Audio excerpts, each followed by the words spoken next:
from the west. After a bright but chilly start, it turns wet and windy for Northern Ireland, much of Wales, Western England, and that rain falling as snow over the higher ground of North Wales, Northern England and Northern Ireland. It's accompanied by strong winds, 40, 50 mile/hour wind gusts in the south, 60 around coasts. Could still bring some impacts even if it's not as vicious as Eunice was. Lighter winds further north for Scotland, Northern Ireland and Northern England. Some further rain or sleet, showers and snow over the hills. All of these systems do move through. The winds die down, clear spells at first on Saturday night. But from the west, the next area of rain sweeps in, initially for Scotland, Northern Ireland, Northern and Western England and Wales. Heavier and persistent rain over the higher parts of these areas.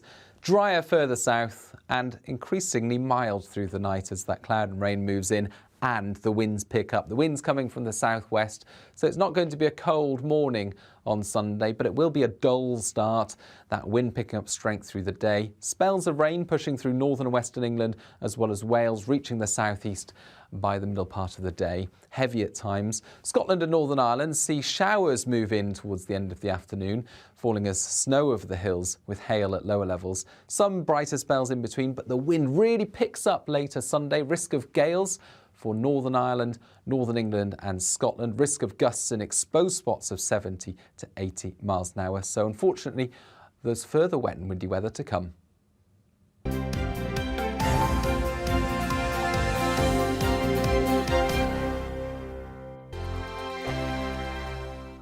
GB News is the UK's home of discussion and debate from all perspectives. To stay up to date on the latest stories, make sure that you subscribe to the GB News channel right here on YouTube. You can watch us live 24/7 across the whole world. You can also check out exclusive content and catch up on previous episodes of your favourite shows. Every day, we ask the questions that you'd ask, so why not add your voice to the conversation in the comments section? Don't forget to subscribe. We are GB News, Britain's news channel. Every night at 11 on GB News, we bring you the next day's stories the day before. It's basically like time travel. If it's a big story, we'll cover it, guaranteed. But we'll also have some fun along the way. Big opinions, big laughs. Sometimes big hair. This is Headliners, the paper review show that won't send you to sleep like the others will. 11 p.m, 7 nights a week. Join us.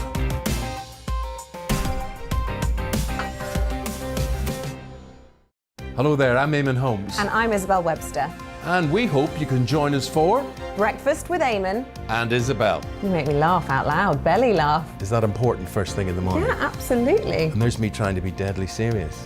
News is a serious business. Yeah, I have to rein you in sometimes. Well, it doesn't stop us laughing at it. It doesn't stop us having an opinion on what's going on. Yeah. And it certainly will not stop us reflecting what you think. Weekdays from 6 to 9:30 on GB News. I'm Dan Wootton. Join me Monday to Thursday from 9 to 11 for the feistiest and most fun news debate on TV, where free speech reigns. I'll bring you a sharp take on the day's biggest stories, bombshell newsmaker interviews, and A-list guests. And I guarantee you, no spin, no bias, no censorship, and no reason to go to bed. That's Dan Wootton tonight, Monday to Thursdays from 9 on GB News.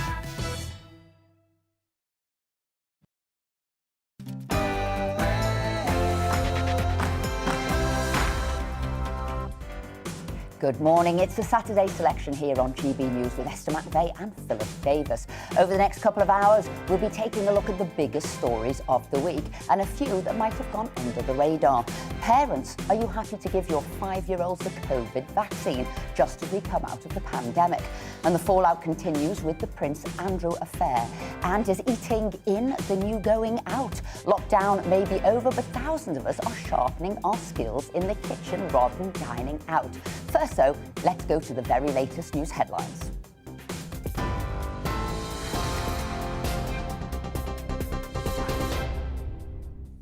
Good morning, it's 10 o'clock. I'm Simon Pusey in the GB newsroom. Multiple explosions have reportedly been heard in the rebel-held city of Donetsk in eastern Ukraine. It comes as the Russian President Vladimir Putin and the Belarus leader Alexander Lukashenko oversee massive nuclear drills later today.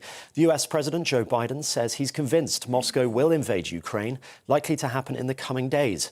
The tensions are being addressed at the Munich Security Conference. Boris Johnson, who spoke while en route, says the West needs to be united to avoid bloodshed. Good morning, folks. I'm on the way to the Munich Security Conference, where I'll be urging unity in the face of potential Russian aggression in Ukraine. And that unity is absolutely vital if we're going to deter what I think would be an absolutely catastrophic act of aggression by Vladimir Putin. My message today is that there is still time to avert that disaster, that diplomacy can prevail, and that's the message I'll be taking to Munich. Boris Johnson there, and the West is calling for more dialogue to end the crisis. The European Commission President, Ursula von der Leyen, warned Moscow that its thinking from a dark past could cost Russia a prosperous future. One only has to read the recent communiqué issued by Russian and Chinese leaders. They seek a new era, as they say, to replace the existing international rules. They prefer the rule of the strongest to the rule of law, intimidation instead of self-determination, coercion instead of cooperation. Hundreds of thousands of homes are still without power across the UK after Storm Eunice. A clean-up is underway after record-breaking winds killed at least 4 people and disrupted travel. Hundreds of flights were cancelled and trains suspended. Yellow weather warnings are still in force, with people being asked to avoid travelling where possible. Several train lines remain closed. Well, let's speak to our national reporter Bradley Harris, who's in Porthcawl in Wales. Bradley, what's happening there? Well, the worst of Storm Eunice may be over, but 40-mile-an-hour winds are battering this town in Porthcawl and other parts of South Wales today as rescue efforts are underway. Some say these gusts of wind are going to have an impact on people trying to repair the damage that's been done to various parts of South Wales as transport has been cancelled. Most schools are closed and 2 bridges are closed. That's the M48 Severn Bridge and the Prince of Wales Bridge, but that is now open. The Severn Bridge is currently being inspected to find out whether it should open later today. At the moment, waves here in Porthcawl are crashing over onto the road. People here still have sandbags laid down on the houses in front of them. Many people here still think that the storm is not over. We'll have to see in the days and weeks to come. Bradley, do stay safe. Thank you very much indeed for that update. That's Bradley Harris there at a very windy Porthcawl. And finally, Team GB have finally won a medal at the Winter Olympics, with the men's curling team taking silver. They lost to Sweden 5-4 in a nail-biting final in Beijing. The women's team is also in the final and will play Japan later. The royal family tweeted their support, saying Great Britain's journey has been fantastic to watch and a great achievement. This is GB News. We'll bring you more news as it happens now. It's back to Saturday Selection.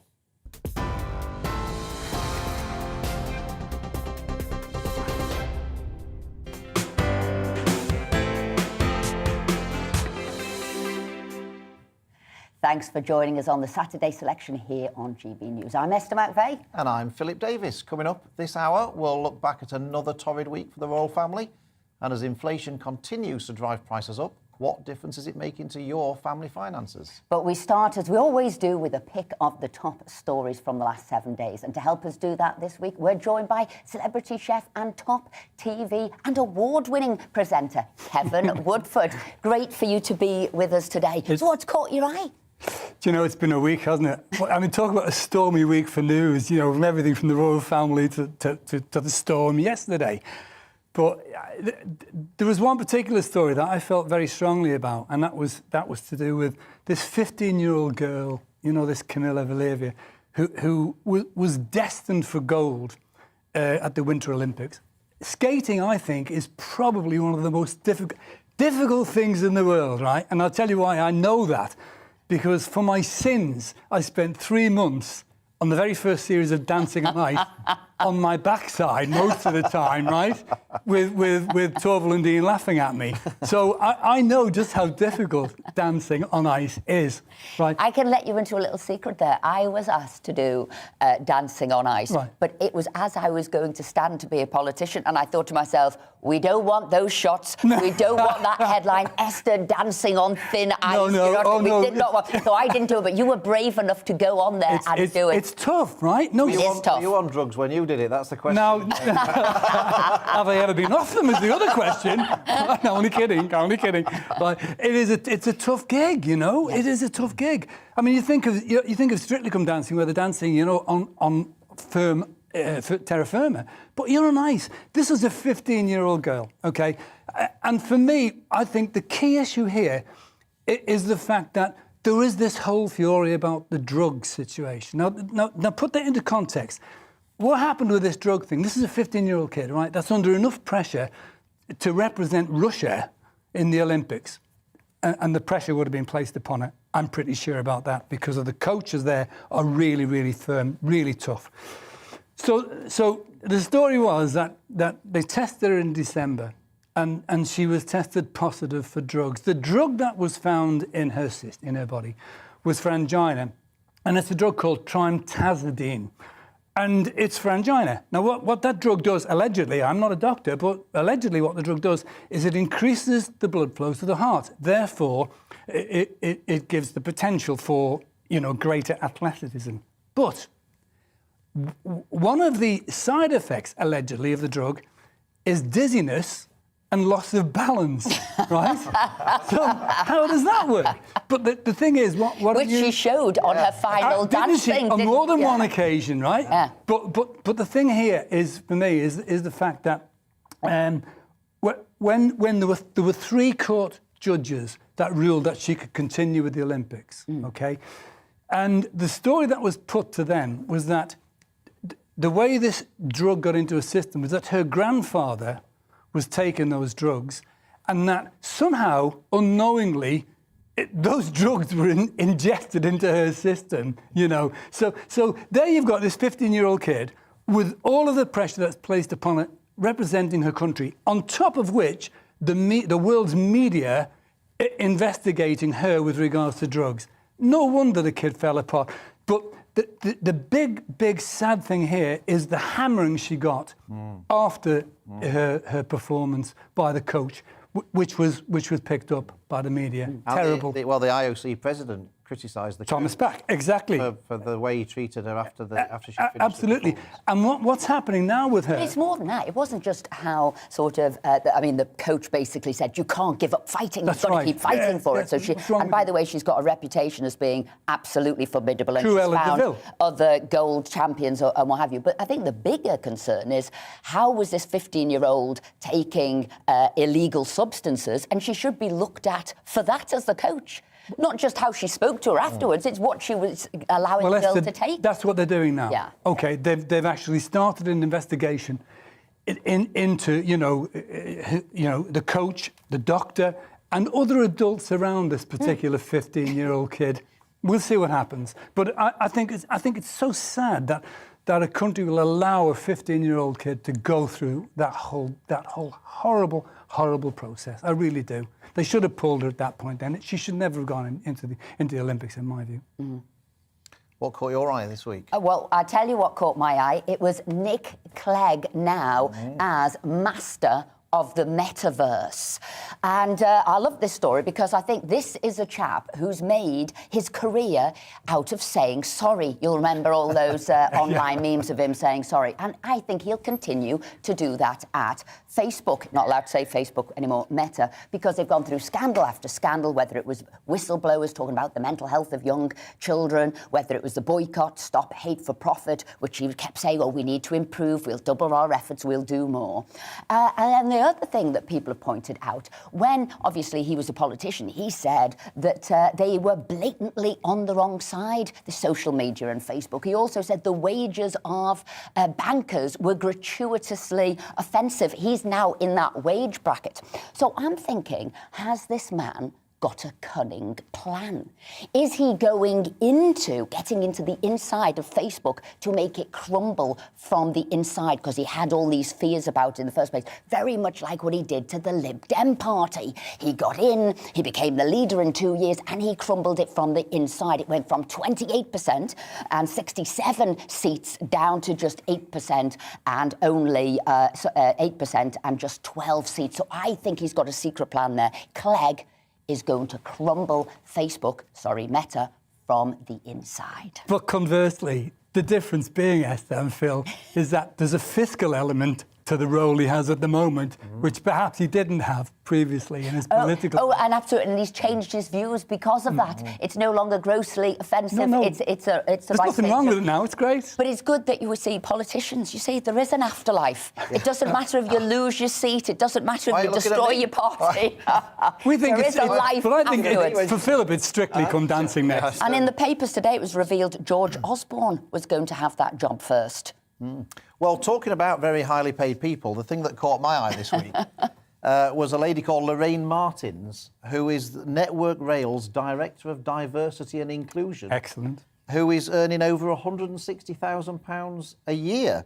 The same as the Prime Minister is getting. And her job, apparently, it says, is to ensure the railways are more open, diverse and inclusive. Well, she certainly failed yesterday. They weren't very open. They weren't very open yesterday. But what I want to know is, and I don't know, Kevin, if you might be able to help me with this, is what on earth is the Director of Diversity and Inclusion doing at Network Rail? I mean, we're trying to get the tracks open for the trains to run on and all the rest of it. I have no idea what the job entails. I mean, if Lorraine's watching, please get in touch.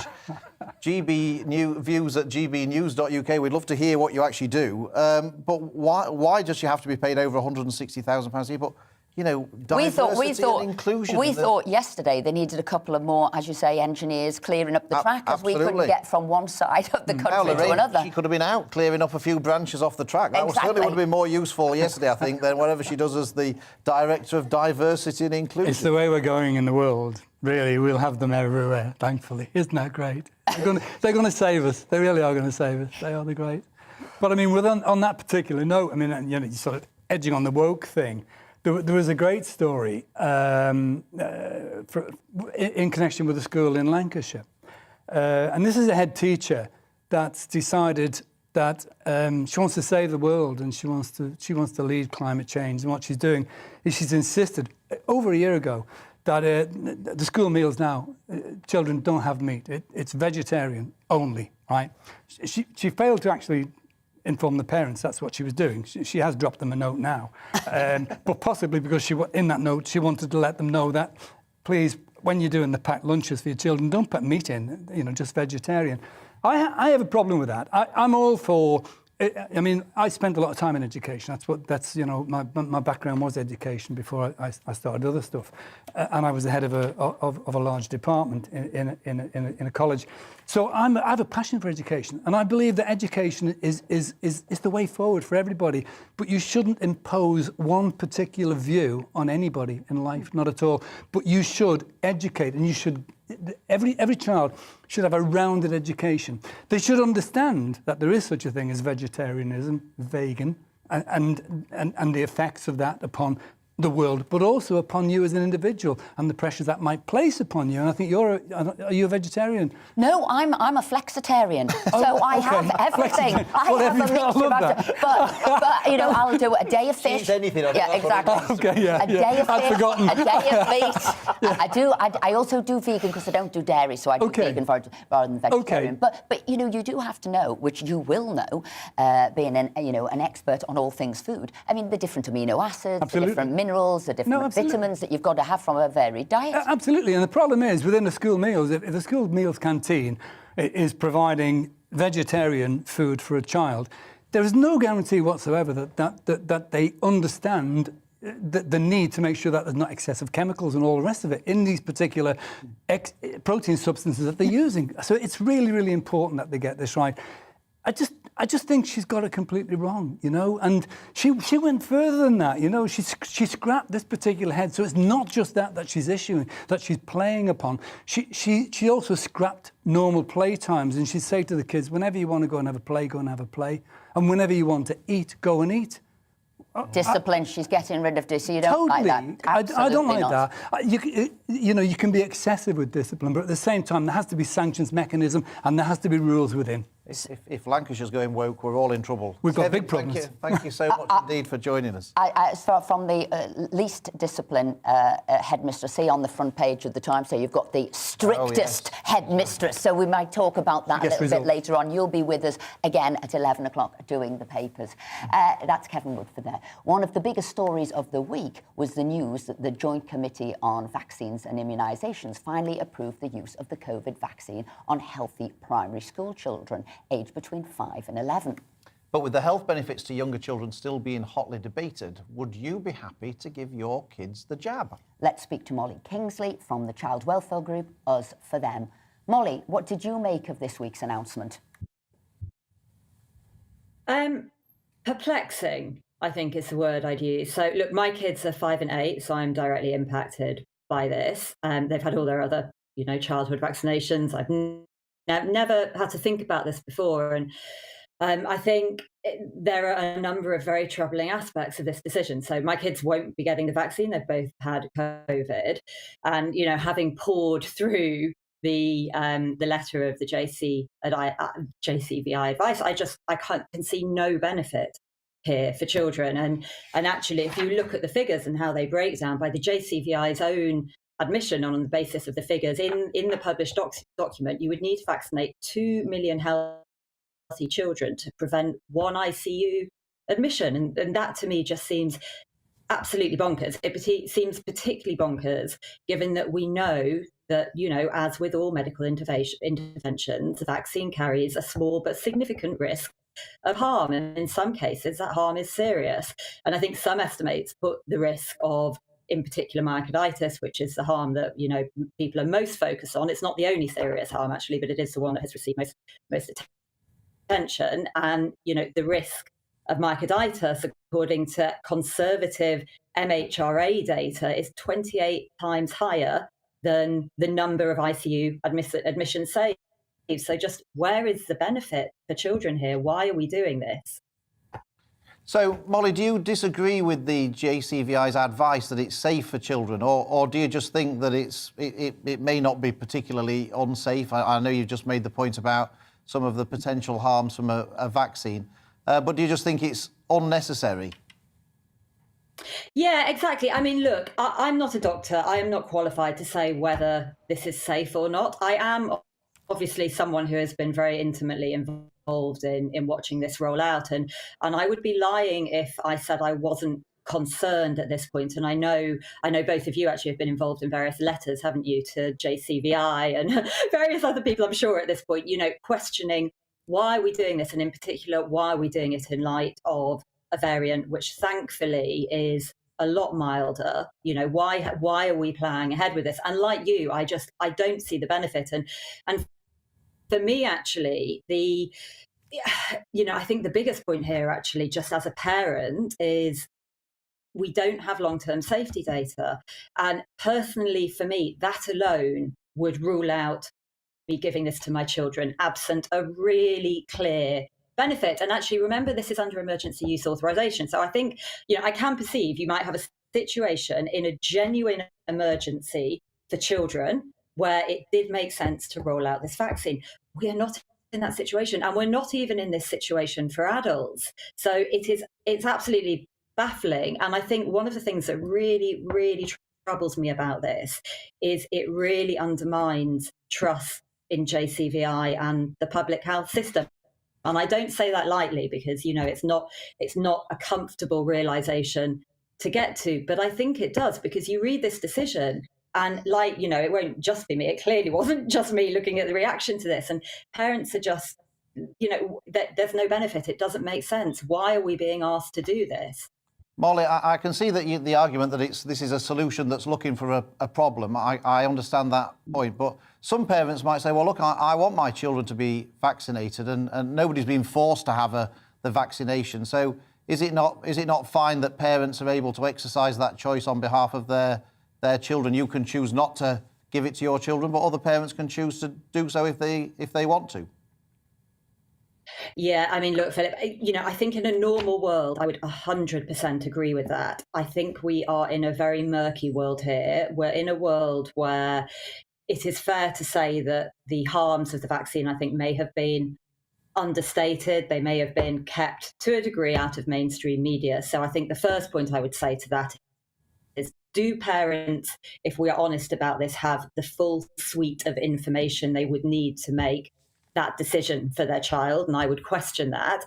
I think the other thing I would say, 2 other points, is if we could guarantee that this was an offer to which there won't be a scintilla of pressure applied, I think many of us would feel more comfortable. Sadly, that's not what we've seen with the adult vaccination programme, and it's not what we've seen with the older age groups, where, whether it's from bribing kids or actually, pressurising because, oh, look, you're not going to be able to go on your ski trip if you're not vaccinated. Like, this is not a voluntary consent. And I think just the third point, and sorry. Molly, we're going to have to bring this to an end now. But what I do want to say is thank you very much indeed for joining us today. And we also want to hear our viewers' email. We want to hear from you, and you send that to gbviews@gbnews.uk. So, Molly, thank you very much indeed. And I'm sure we've got a lot of our viewers who will have a similar point of view to you. But coming up, it's Prince Andrew's birthday, but there's not a great deal to celebrate.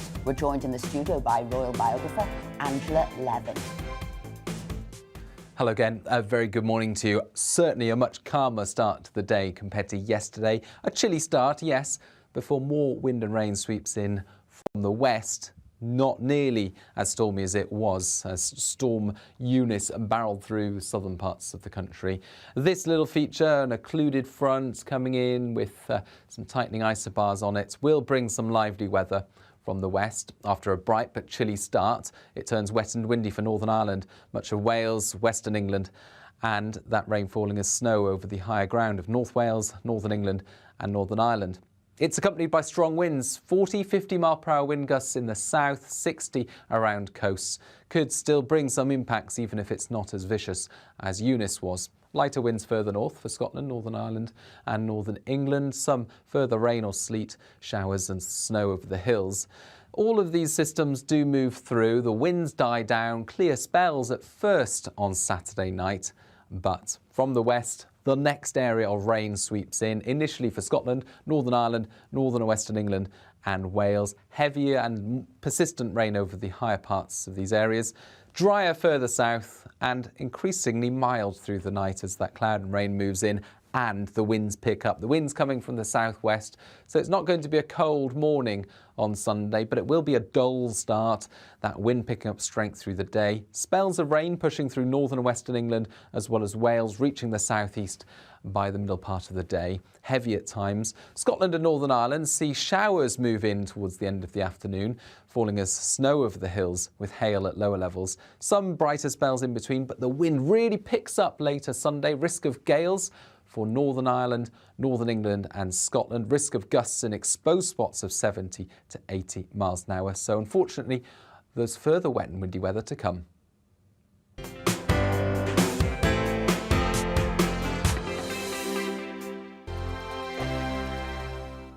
GB News is the UK's home of discussion and debate from all perspectives. To stay up to date on the latest stories, make sure that you subscribe to the GB News channel right here on YouTube. You can watch us live 24/7 across the whole world. You can also check out exclusive content and catch up on previous episodes of your favourite shows. Every day, we ask the questions that you'd ask, so why not add your voice to the conversation in the comments section? Don't forget to subscribe. We are GB News, Britain's news channel.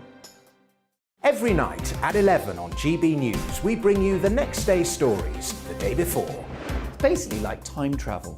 If it's a big story, we'll cover it, guaranteed. But we'll also have some fun along the way. Big opinions, big laughs.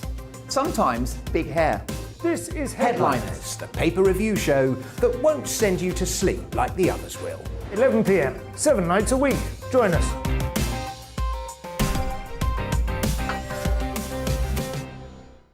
Hello there, I'm Eamon Holmes. And I'm Isabel Webster. And we hope you can join us for Breakfast with Eamon. And Isabel. You make me laugh out loud, belly laugh. Is that important first thing in the morning? Yeah, absolutely. And there's me trying to be deadly serious. News is a serious business. Yeah, I have to rein you in sometimes. Well, it doesn't stop us laughing at it. It doesn't stop us having an opinion on what's going on. Yeah. And it certainly will not stop us reflecting what you think. Weekdays from 6 to 9:30 on GB News. I'm Dan Wootton. Join me Monday to Thursday from 9 to 11 for the feistiest and most fun news debate on TV, where free speech reigns. I'll bring you a sharp take on the day's biggest stories, bombshell newsmaker interviews, and A-list guests. And I guarantee you, no spin, no bias, no censorship, and no reason to go to bed. That's Dan Wootton tonight, Monday to Thursdays from 9 on GB News.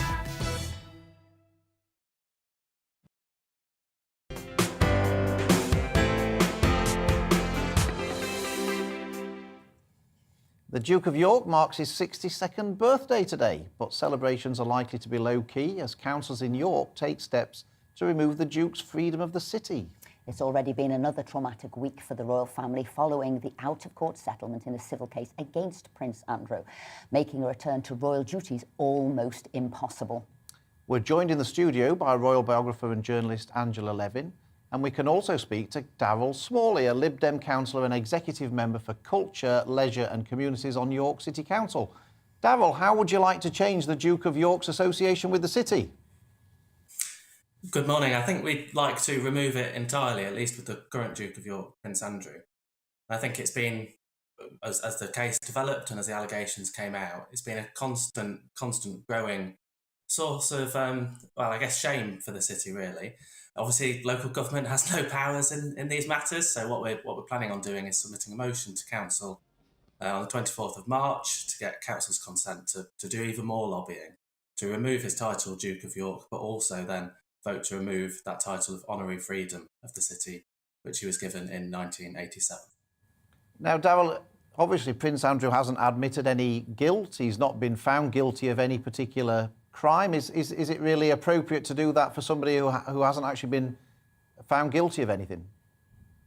I take that point, and I think previously when people said, should we wait for him to have his day in court, I did have a lot of sympathy with that view. However, we'll never have that day now because it's been settled out of court. And similar to what we've seen with those military patronages, the royal household recognised that it was bringing serious reputational damage to those institutions he was linked to. And I think we're just saying in York that it's a city of 200,000 people and it's bringing reputational damage to us as well in a similar way. And so we really need the royal household and Parliament to act together to remove this title. I think many people, when we woke up to the news that he'd been stripped of all his titles, many residents assumed he'd also lost the Duke of York title. And it seems absurd, really, that he retains that title yet loses all the others. And is this something that's really important to people in York, or is this just the view of politicians and the local MP? How do we know that the public back you on this? It's a good question. So a local paper, York Press, did run a poll of residents, and 88% of people supported removing the title Duke of York from Prince Andrew. Obviously, that's a straw poll, if you like. And you only have to look at my inbox to see many residents getting in touch and saying they support the call.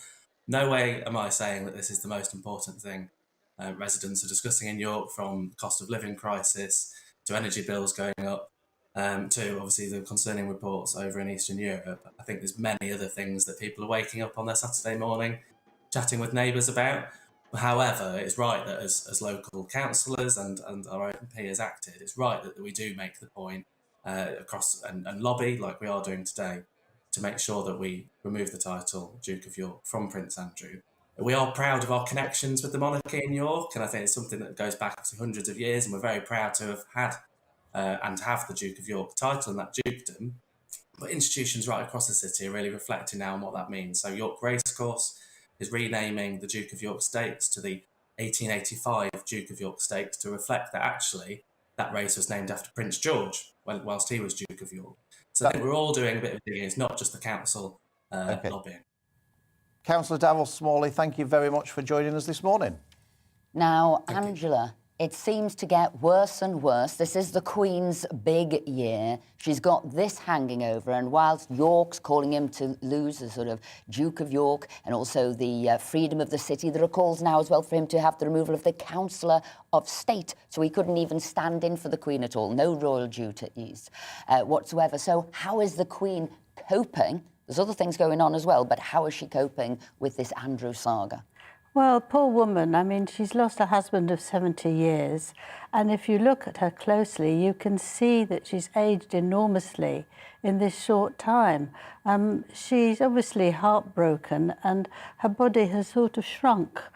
And I don't see that it's kind or it's winning a point to do something like this for a woman who's 95. I don't mean that Prince Andrew shouldn't be dealt with properly. But I think when people start jumping on the bandwagon, oh, this is good, you know, let's cancel this thing, let's cancel that and take it away. It seems to be an increasing habit in the country. You want to close down a school, you want to close down the monarchy, you know, they want to make things all their own way. But the one thing I do agree with is that Prince Andrew shouldn't be a stand-in for the Queen. She has two extra people. One is Prince Andrew, one is Prince Harry. There's others too, but those two would stand in for her at meetings and sign documents. I don't think either of them should be doing that. It seems that in comparison, being Duke of York is nothing. I don't think you can have people who've actually lost their title to stand in for the Queen on could be quite serious documents. So that calling today for the removal of the Councillor of State, I think you would agree with that? Totally. But do you agree with people now investigating where did that £12 million come from that he managed to pay off the court case and give a donation to charity? They're looking at the Queen's money. You know, is any of this from the public? And they're investigating it more. And wouldn't any mum, if they had the resources, stand in and help the son, that sort of putting more pressure on the Queen with that as well? Do you think that's fair? Well, he hasn't actually paid it yet. He's got 30 days to pay it, and if he doesn't pay it, there could be a court case again. So that's where we are at the moment. I think that the Queen is usually keen on her sense of being dutiful than she is being a mother. But occasionally it's the other way round. And this is an example of that she does love him. She might be absolutely appalled, I'm sure she is, appalled of what's happened. But nonetheless, it's very difficult for mothers. If you are a mother, you know that. You love them in spite of things that are happening in their lives. And I think she's got her other son as well, Charles now. This is all coming to the front. And her grandson as well, all of which is very painful and very hard. You could see she said to somebody who came in to see her in Windsor, a small job she had, and said that, you know, I can't move. So her body's actually freezing up, and I wonder whether that is because she's so tense and stressed about it. How serious is this investigation into Charles's charity, do you think? Well, I think I'm very surprised by it. I've spent a year with Prince Charles following him around for his 70th birthday, and I've never seen a more generous, kind man. And I went up to Dumfries House, which is one of the problems of this money, that this Saudi Arabian Dr. Mahfouz invested £1.5 million to help him with Dumfries House. But what is created is loads of small huts, beautifully furnished out, with an A to Z opportunity of studying anything you want. Lots of these people have come off the street. It's not for his pocket. It's so that they can be apprentices,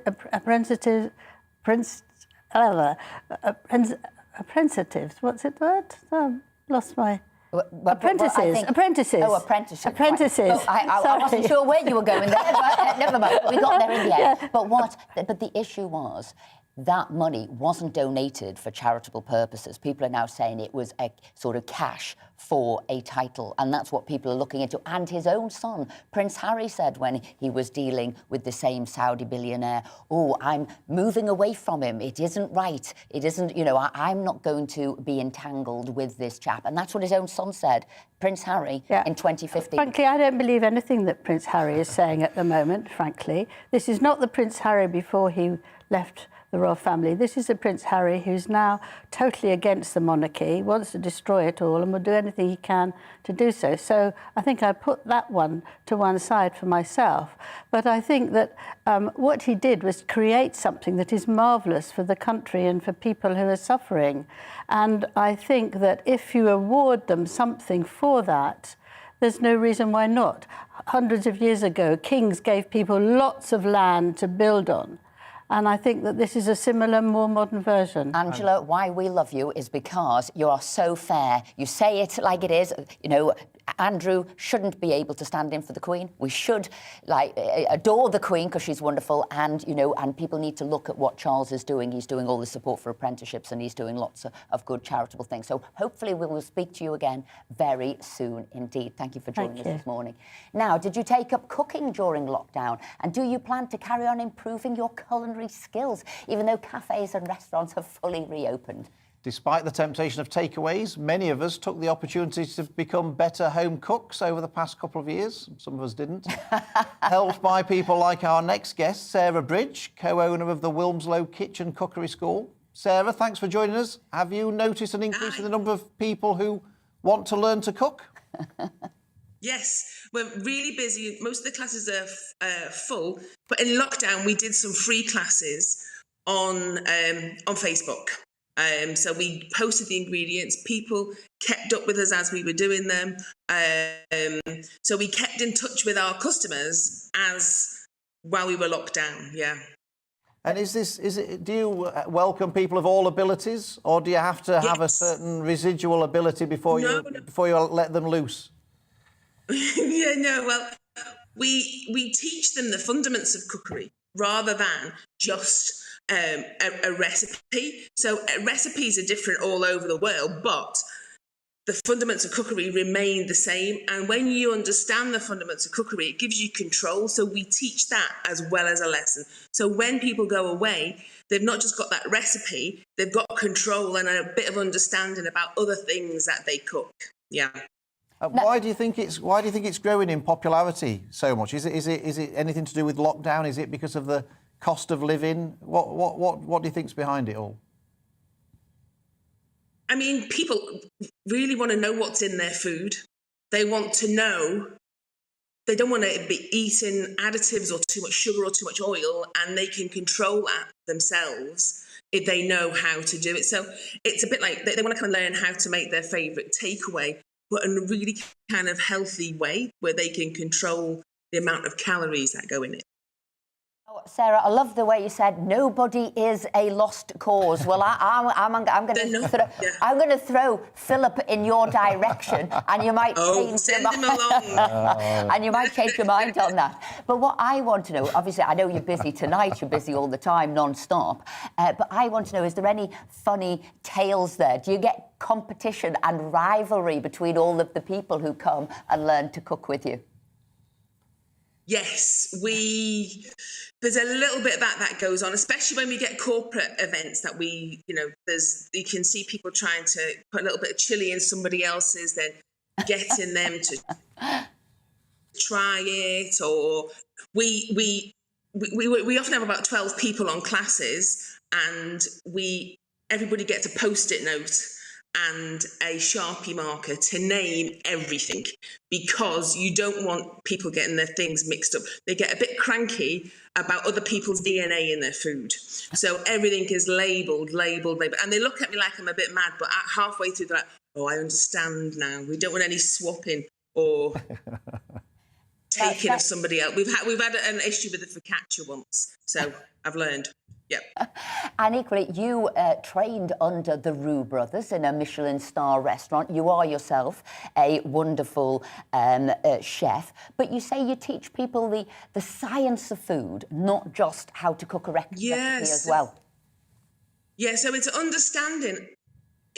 If you understand what's happening when you're cooking, you can control it. And if it goes wrong, so if you're reading from a recipe, that recipe is controlling what you're doing. You're like, what's next? What's next? If you know what's next and why it's doing what it's doing, you're in control. And it's a bit of freedom, and it allows you to, throw things in that you might think, oh, does that go? But you understand that it goes in because you've understood what's in food.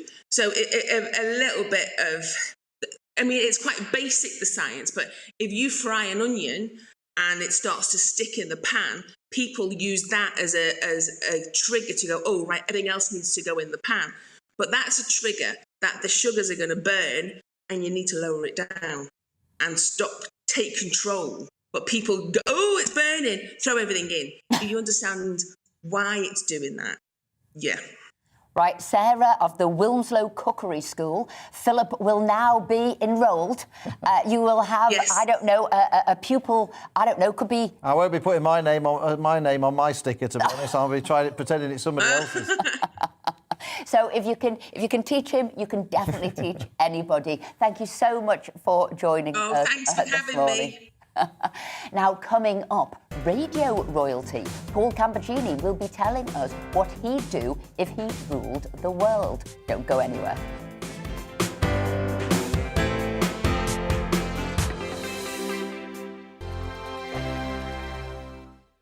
GB News is the UK's home of discussion and debate from all perspectives. To stay up to date on the latest stories, make sure that you subscribe to the GB News channel right here on YouTube. You can watch us live 24/7 across the whole world. You can also check out exclusive content and catch up on previous episodes of your favourite shows.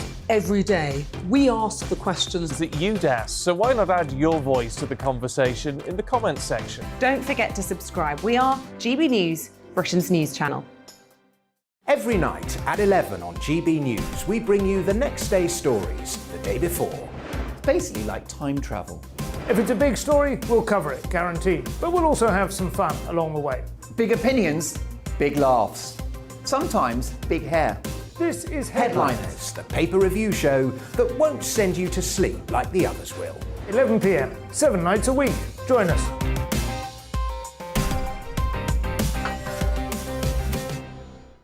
Hello there, I'm Eamon Holmes. And I'm Isabel Webster.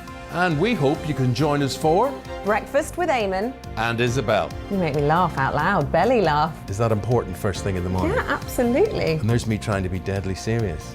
News is a serious business. Yeah, I have to rein you in sometimes. Well, it doesn't stop us laughing at it. It doesn't stop us having an opinion on what's going on. Yeah. And it certainly will not stop us reflecting what you think. Weekdays from 6 to 9:30 on GB News. I'm Dan Wootton. Join me Monday to Thursday from 9 to 11 for the feistiest and most fun news debate on TV, where free speech reigns. I'll bring you a sharp take on the day's biggest stories, bombshell newsmaker interviews, and A-list guests. And I guarantee you, no spin, no bias, no censorship, and no reason to go to bed. That's Dan Wootton tonight, Monday to Thursdays from 9 on GB News.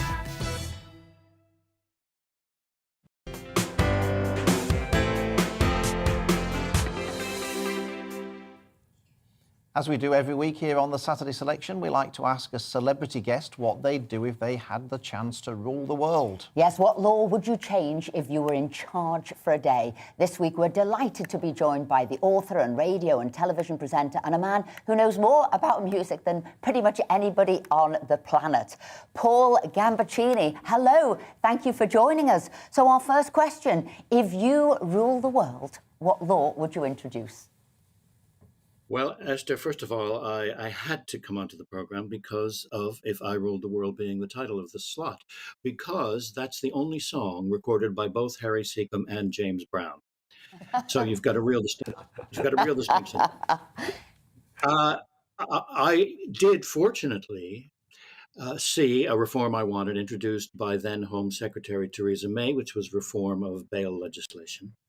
Now, the one that I want to see is anonymity before charge in cases of sexual accusation. Now, you may recall this is a cause that led Sir Cliff Richard and Lady Britain and I to make a submission to the House of Lords several years ago.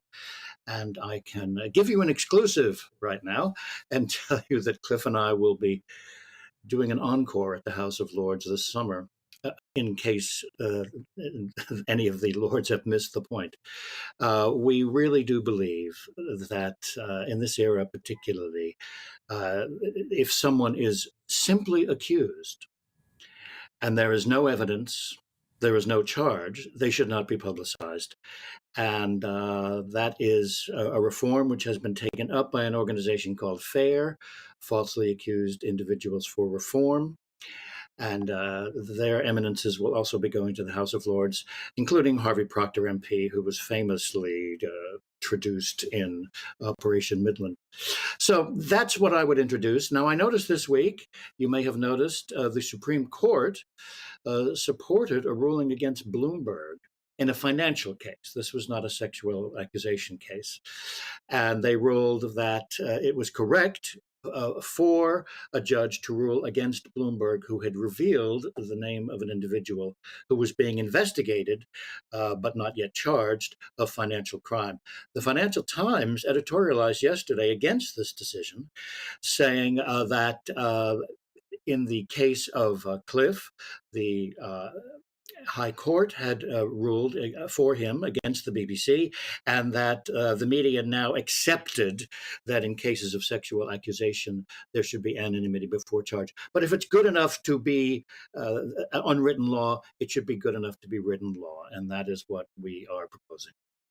Paul, I think lots of people will have sympathy with that. You know, your case certainly challenged the whole theory of people are innocent until proven guilty. It seemed in your case and in Cliff Richard's case that in many respects you were treated as if it was the other way around. And I know you've written about this in your book, My Year Under the Yew Tree. I think you described it as being flypaper to encourage other people. Naming you was flypaper, I think you called it, to encourage other complaints to be made. Do you have any sympathy for the argument that the name should be out there so that if to help other people who may have been a victim to come forward and have the courage to come forward? 2 points there. First of all, the case of Stuart Hall is often cited by people who want to have people being named before charge. They say that people came forward after he had been arrested, but not yet charged. But in fact, Stuart Hall was arrested and charged on the same day, so he's not relevant to this conversation. The second thing is, as you say, there is the flypaper technique. Let's name someone and see if people call up. The Metropolitan Police reduced themselves from being detectives to being stenographers, and they just sat by the phone waiting for people to call up. I was told when I was cleared that when a certain other suspect was named, and this is someone who was convicted, the phone rang and rang. When I was named, the phone never rang. Well, that's no consolation to me because I was withdrawn from society for a year. If I had not been named, I would not have come off air for a year. Cliff would not have suffered his excruciating 22-month ordeal, and other people as well, such as Jimmy Tarbuck.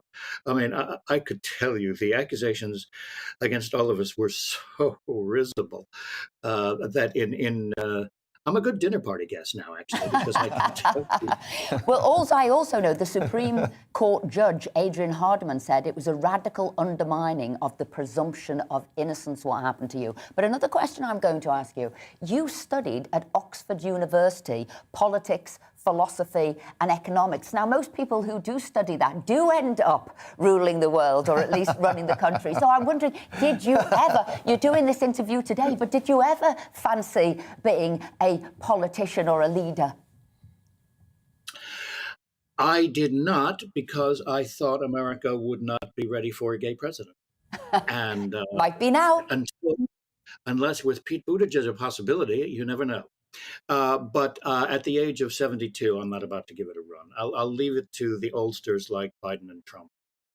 And the other thing which I thought was considerably rock and roll of you, you turned down, I think it was going to either Harvard or Yale to do law. Instead, you wanted to write for the Rolling Stone magazine and be the British correspondent. Well, I was accepted at Harvard and Yale Law, but I wanted to get away from Richard Nixon, who was president. I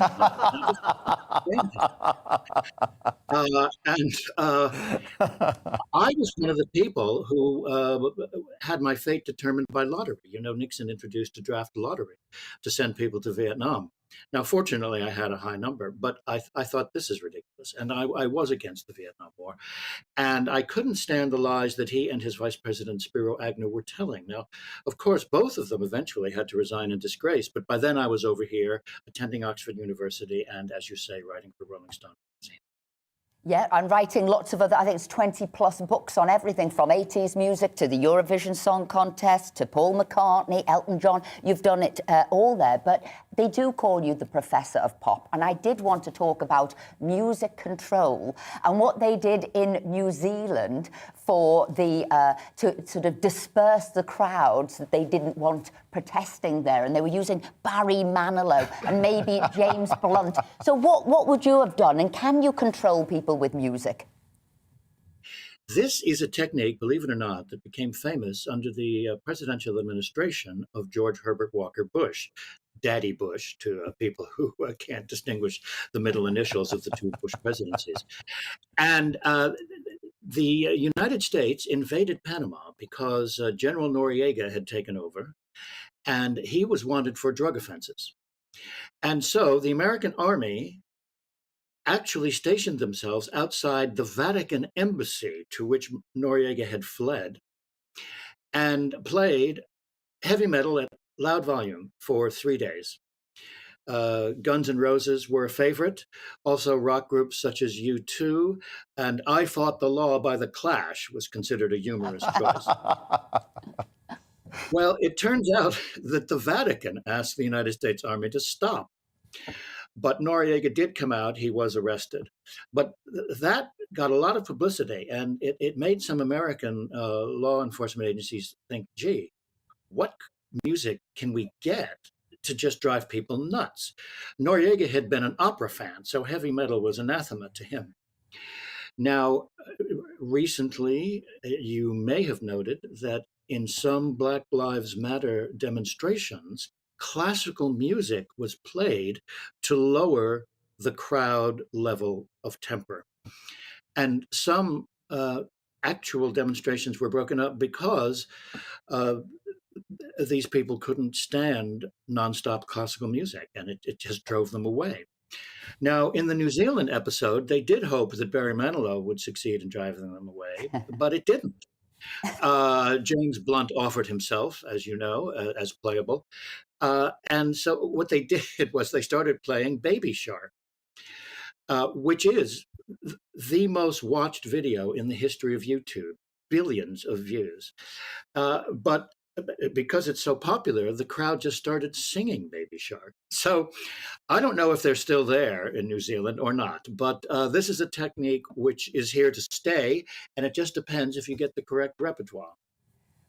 Paul Gambaccini, you are absolutely the Professor of Pop, and I'm so pleased that you managed to come on the show today to not only talk about that, but also what you'd do if you rule the world. Thank you so much for joining us.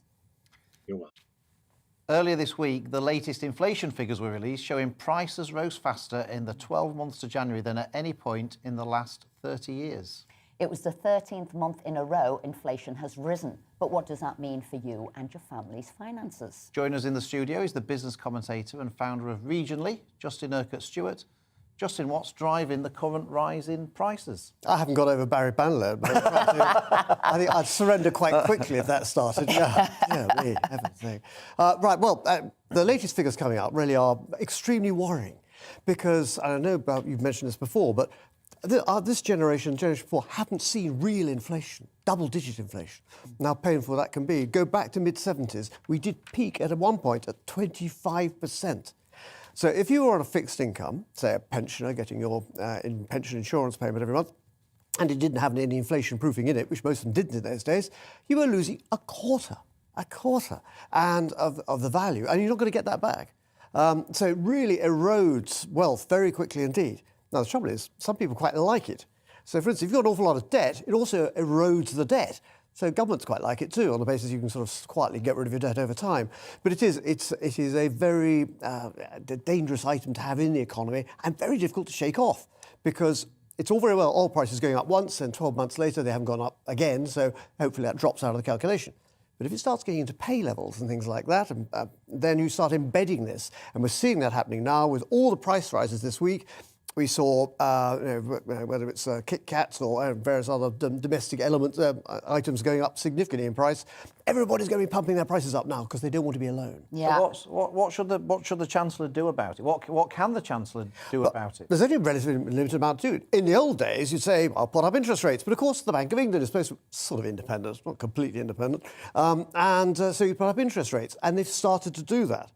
But remember, our interest rates have been pretty close to zero ever since the banking crisis. We're at an emergency rate. It doesn't feel like an emergency rate, but that's it. So they've got to start raising those up, getting those up. And by doing so, hopefully then you can start suppressing. But you don't want to suppress an economy too much at the moment because you're recovering from a pandemic.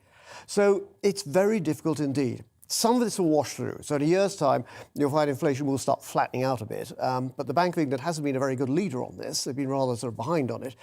So unfortunately for individuals, it's very difficult because you're going to find a cost of living going up. And of course, that inflation figure is a generic figure.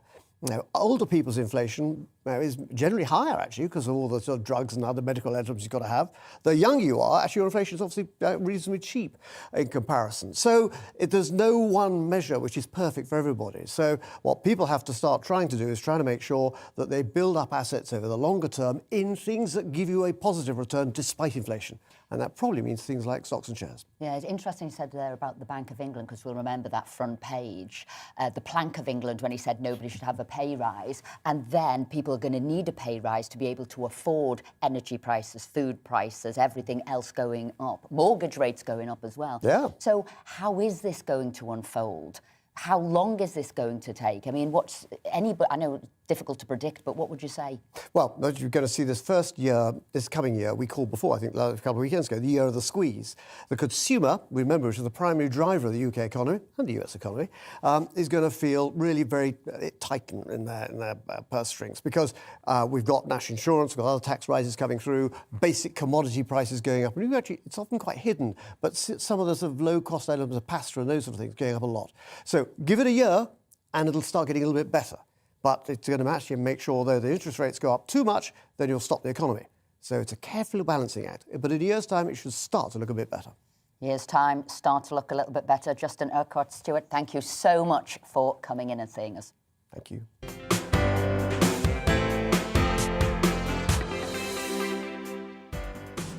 Coming up, we're going around the country in the aftermath of Storm Eunice. Don't go anywhere.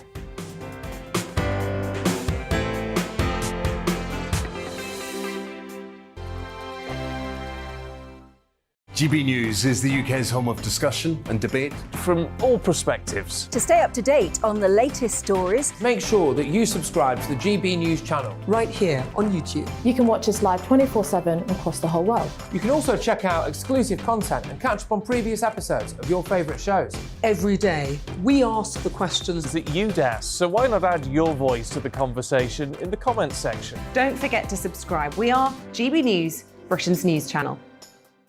Every night at 11 on GB News, we bring you the next day's stories the day before. It's basically like time travel. If it's a big story, we'll cover it, guaranteed. But we'll also have some fun along the way. Big opinions, big laughs. Sometimes big hair. This is Headliners, the paper review show that won't send you to sleep like the others will. 11 p.m, 7 nights a week. Join us.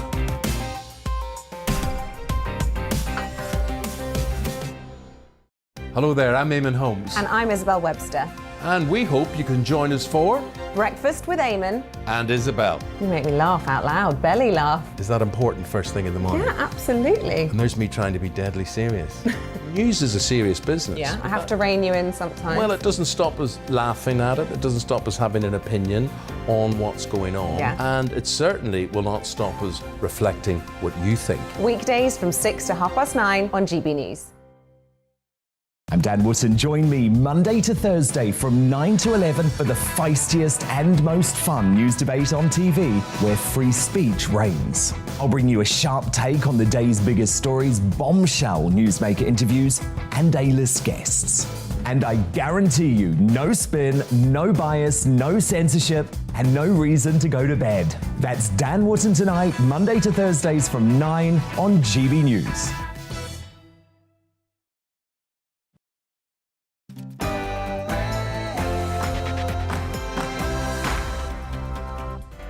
Good morning. It's the Saturday selection here on GB News with Esther McVeigh and Philip Davis. Coming up in the second hour of the show, we'll get the very latest on the aftermath of Storm Eunice from our team of reporters around the country. We'll be in Yorkshire to find out what people think of the comments from a Tory lord who accused a county of being full of leftist whingers begging for handouts. Plus, we've got all the usual Saturday sport and showbiz. First, let's get the latest news headlines.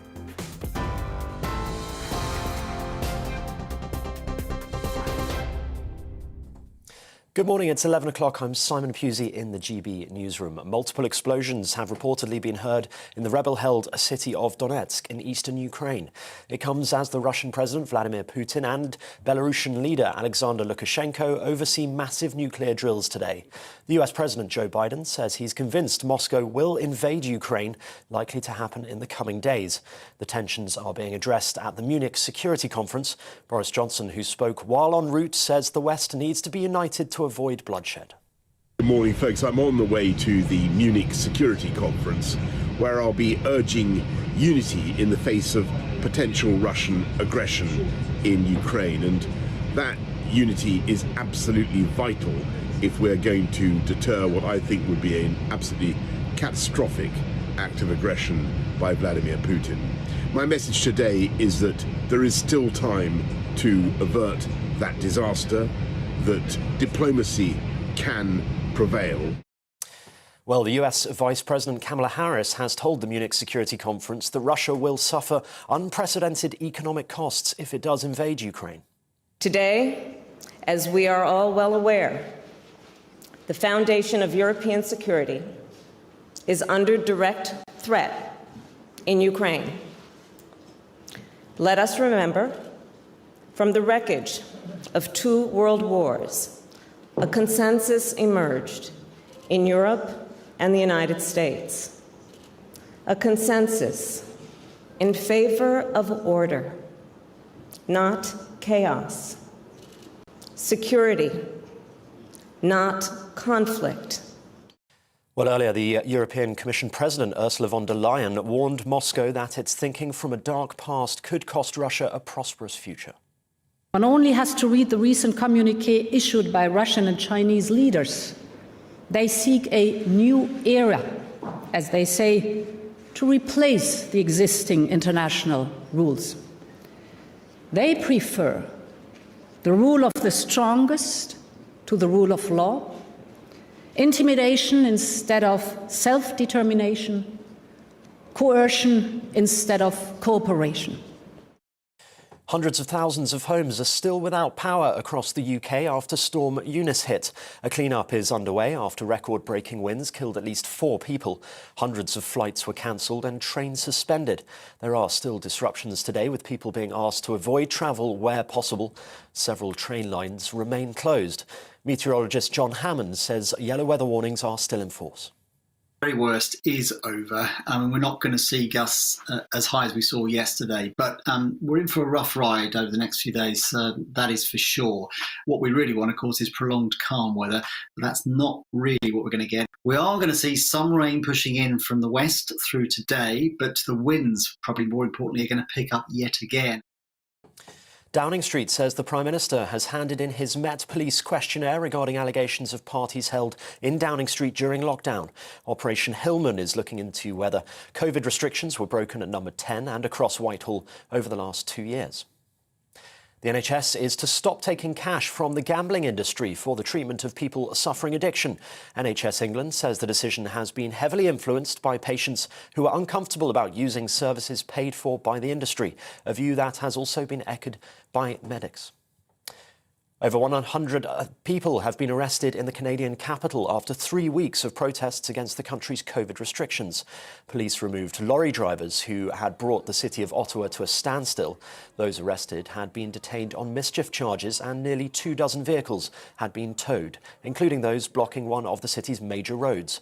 Ottawa Police says one officer has a minor injury and no protesters are hurt. And Team GB has finally won a medal at the Winter Olympics, with the men's curling team taking silver. They lost to Sweden 5-4 in a nail-biting final in Beijing. The women's team is also in the final and will play Japan early tomorrow morning. The royal family have tweeted their support, saying Great Britain's journey has been fantastic to watch and a great achievement. This is GB News. We'll be bringing you more news as it happens now. Let's return to Saturday Selection.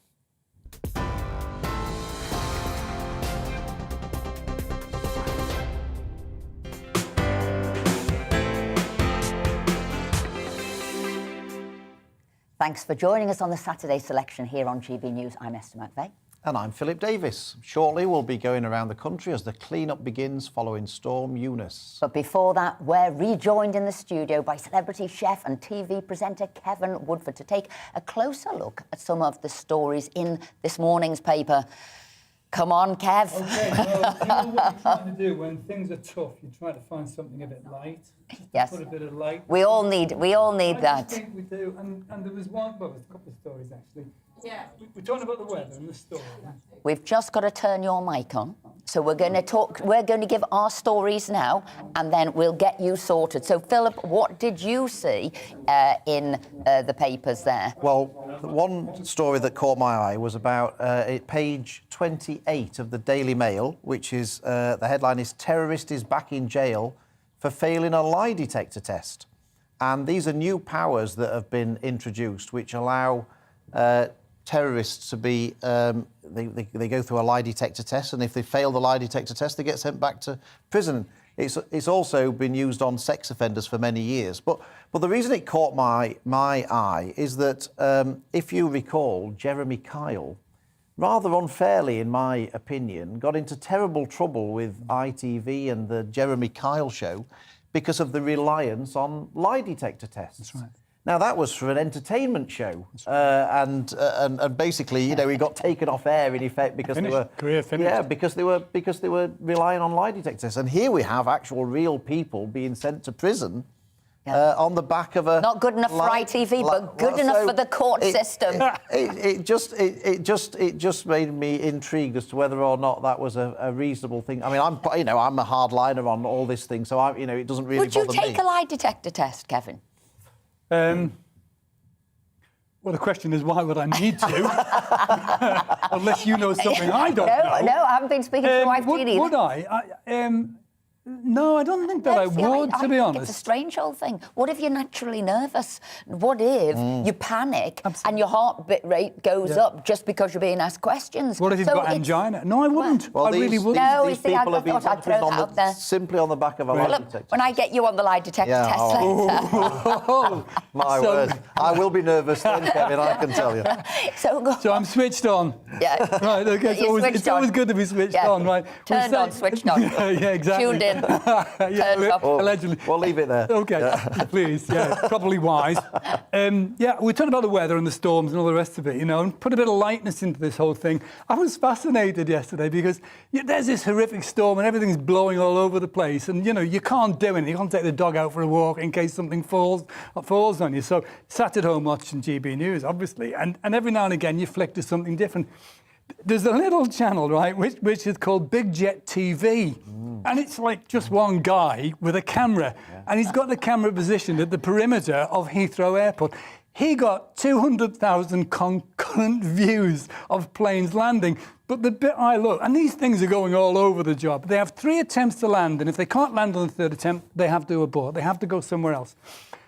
His comment was, at the end of this, after these horrific flights coming in and managing to land, he said, the great thing about this, he said, is that people who were nervous about flying won't be now because they'll have seen it's perfectly safe to land. And I'm thinking, you've got to be joking, mate. You've got to be taking the mickey, because if I'm on this thing doing that, there's no way I'm getting back on an aircraft. I actually saw this. It was absolutely terrific. I actually thought they could make an Olympic sport out of plane landing. Yeah. And if they did, this fella is the commentator. Oh, totally. I mean, yeah, he totally. is an absolute He's a genius. Yeah, he's a genius. He's got a great career, I think. Grand National for him next year, for sure. It's launched his career. Storm Eunice has launched his career. I saw a totally different story as well in the Times today, page 3. Because again, looking for different stories, you don't want this. There's lots about Russia, lots about Ukraine, but totally different. And this is Pitt tastes Jolie's wrath as she sells rosé chateau steak for spite. Now, it's quite interesting. This couple who divorced in a terrible divorce, a really ugly divorce, but they actually met during the filming of Mr. and Mrs. Smith, which was about a couple trying to kill each other. So it does seem that it's gone full circle here. So we've had terrible divorce between the two, but he is now saying that she spitefully sold off this chateau. He'd put all of this time, effort and energy in it, bought it for like 35 million, developed it, now worth 140 million, didn't seek, his consent, sold it basically to a competitor who will have a greater say over the chateau and the alcohol that it produces. But she said, this is what she said, Jolie felt that as an opponent of intoxicating drink, that she felt she didn't want to maintain any ownership in it whatsoever, so she felt it was right to sell it. But I thought she didn't mind taking the profits from it, though, did she? She didn't mind taking the profits. Doesn't like intoxicating drink, but heck, that's a big profit margin there. The thing I'm worried about is Esther's developing a fascination with divorces. Now,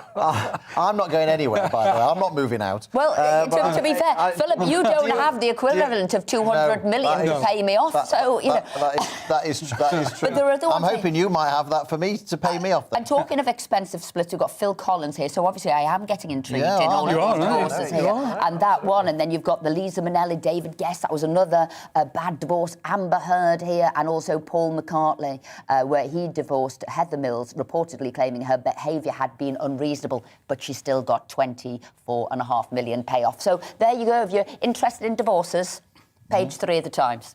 Don't look at me, Esther. It costs too much, Yeah. There's a lovely little story as well. We've all sort of gone towards this online shopping. Because of COVID, I think, excuse me, a lot of people started to buy all of their food and everything, shopping online.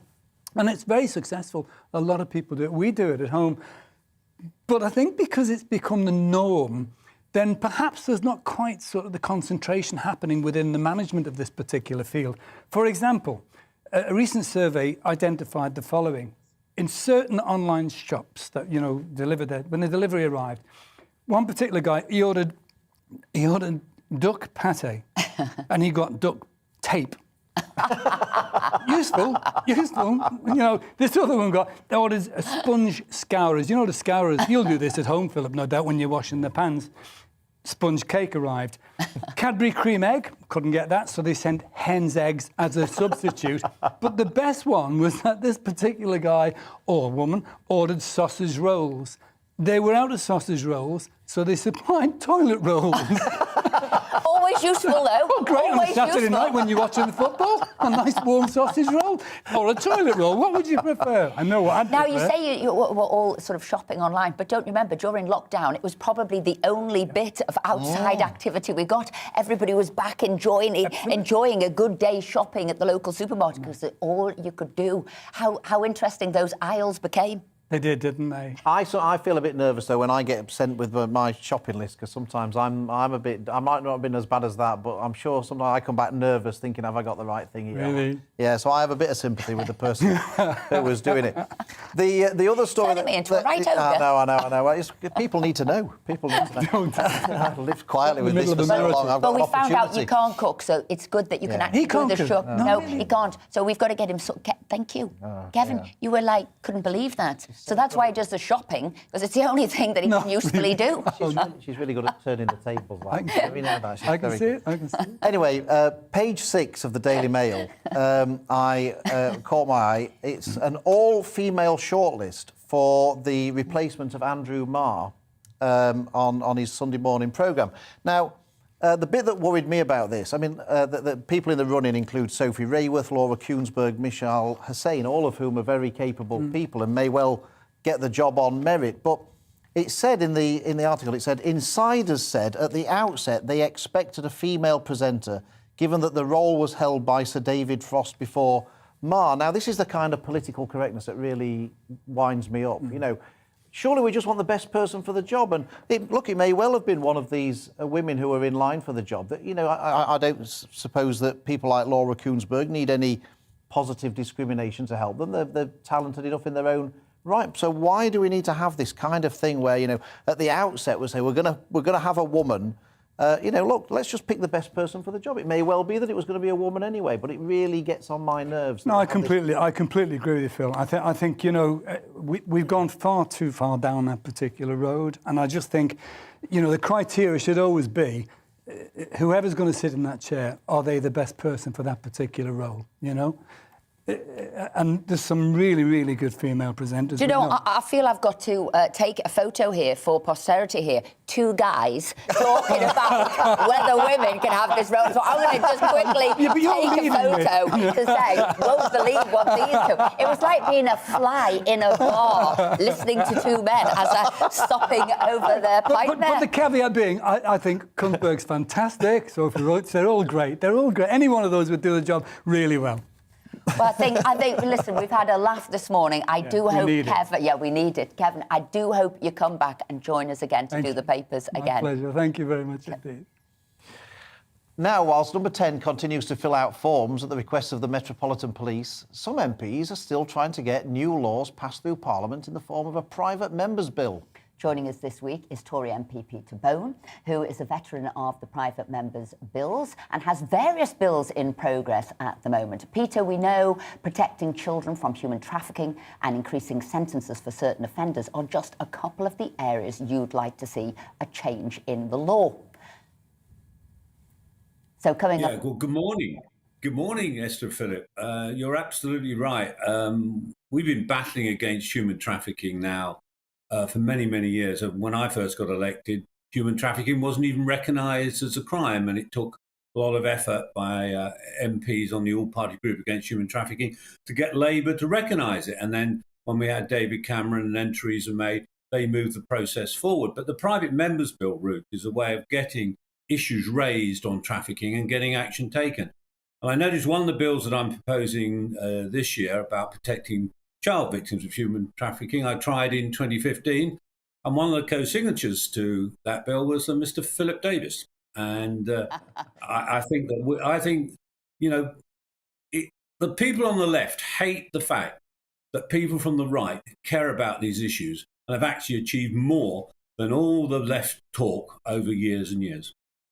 Now, Peter, you've campaigned on the issue of human trafficking for many, many years in Parliament, virtually since you got into Parliament. So, how big a problem is this in the UK?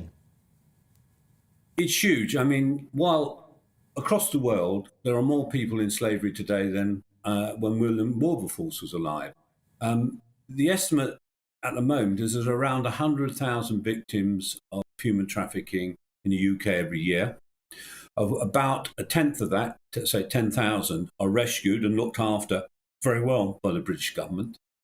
But that's far, far too many. And we need to get rid of these evil trafficking gangs. They're the same gangs that run drugs, run guns, do smuggling. They're the evilest people on the planet. And I'm afraid our legal system isn't getting enough of these people put away behind bars for long periods. I mean, there were, I think, 91 prosecutions in 2020. That's very, very small. But only 13 of those resulted in conviction. So I'm promoting a private member's bill which would require the government to make prosecution of human traffickers easier with longer sentences.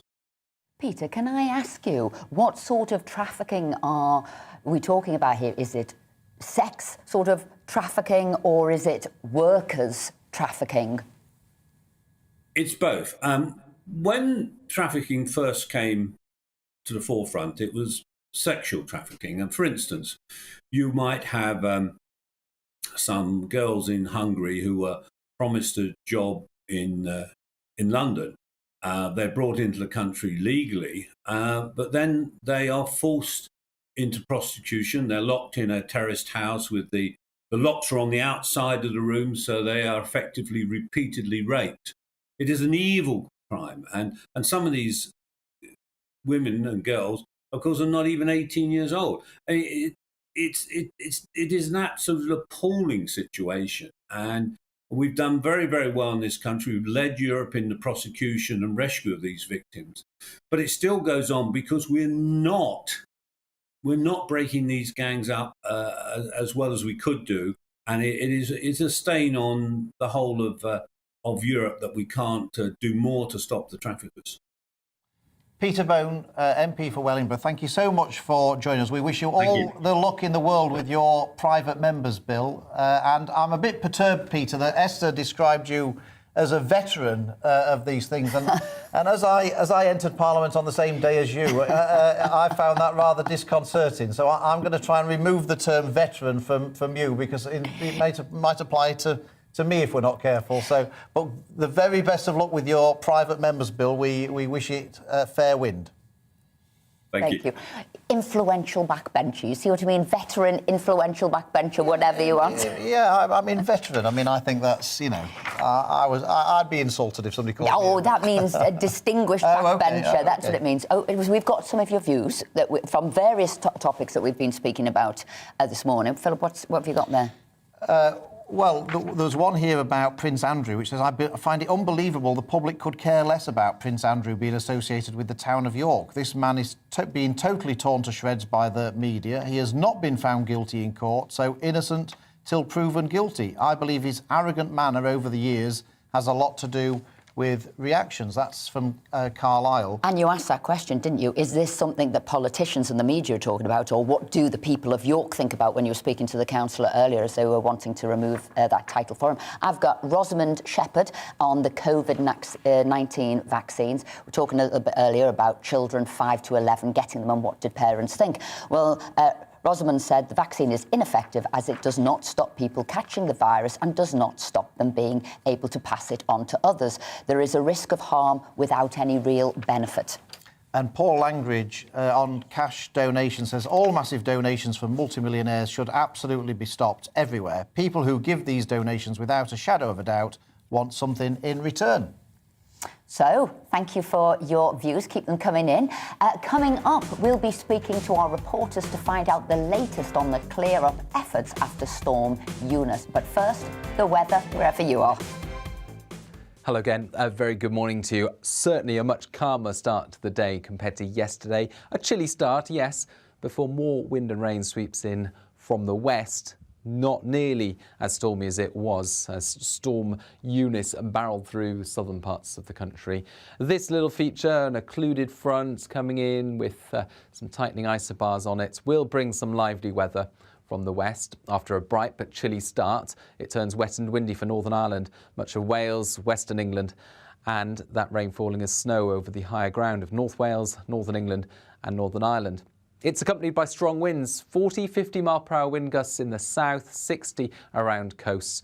Could still bring some impacts even if it's not as vicious as Eunice was. Lighter winds further north for Scotland, Northern Ireland and Northern England. Some further rain or sleet showers and snow over the hills. All of these systems do move through. The winds die down, clear spells at first on Saturday night. But from the west, the next area of rain sweeps in, initially for Scotland, Northern Ireland, Northern and Western England and Wales. Heavier and persistent rain over the higher parts of these areas. Drier further south and increasingly mild through the night as that cloud and rain moves in and the winds pick up. The wind's coming from the southwest, so it's not going to be a cold morning on Sunday, but it will be a dull start. That wind picking up strength through the day. Spells of rain pushing through northern and western England, as well as Wales, reaching the southeast by the middle part of the day. Heavy at times. Scotland and Northern Ireland see showers move in towards the end of the afternoon, falling as snow over the hills with hail at lower levels. Some brighter spells in between, but the wind really picks up later Sunday. Risk of gales for Northern Ireland, Northern England and Scotland. Risk of gusts in exposed spots of 70 to 80 miles an hour. So unfortunately, there's further wet and windy weather to come.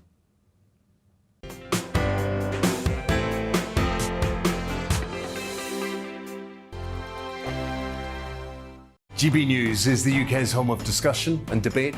From all perspectives. To stay up to date on the latest stories, make sure that you subscribe to the GB News channel. Right here on YouTube. You can watch us live 24/7 across the whole world. You can also check out exclusive content and catch up on previous episodes of your favourite shows. Every day, we ask the questions that you'd ask, so why not add your voice to the conversation in the comments section? Don't forget to subscribe. We are GB News, Britain's news channel. Every night at 11 on GB News, we bring you the next day's stories the day before. It's basically like time travel. If it's a big story, we'll cover it, guaranteed. But we'll also have some fun along the way. Big opinions, big laughs. Sometimes big hair. This is Headliners, the paper review show that won't send you to sleep like the others will. 11 p.m, 7 nights a week. Join us.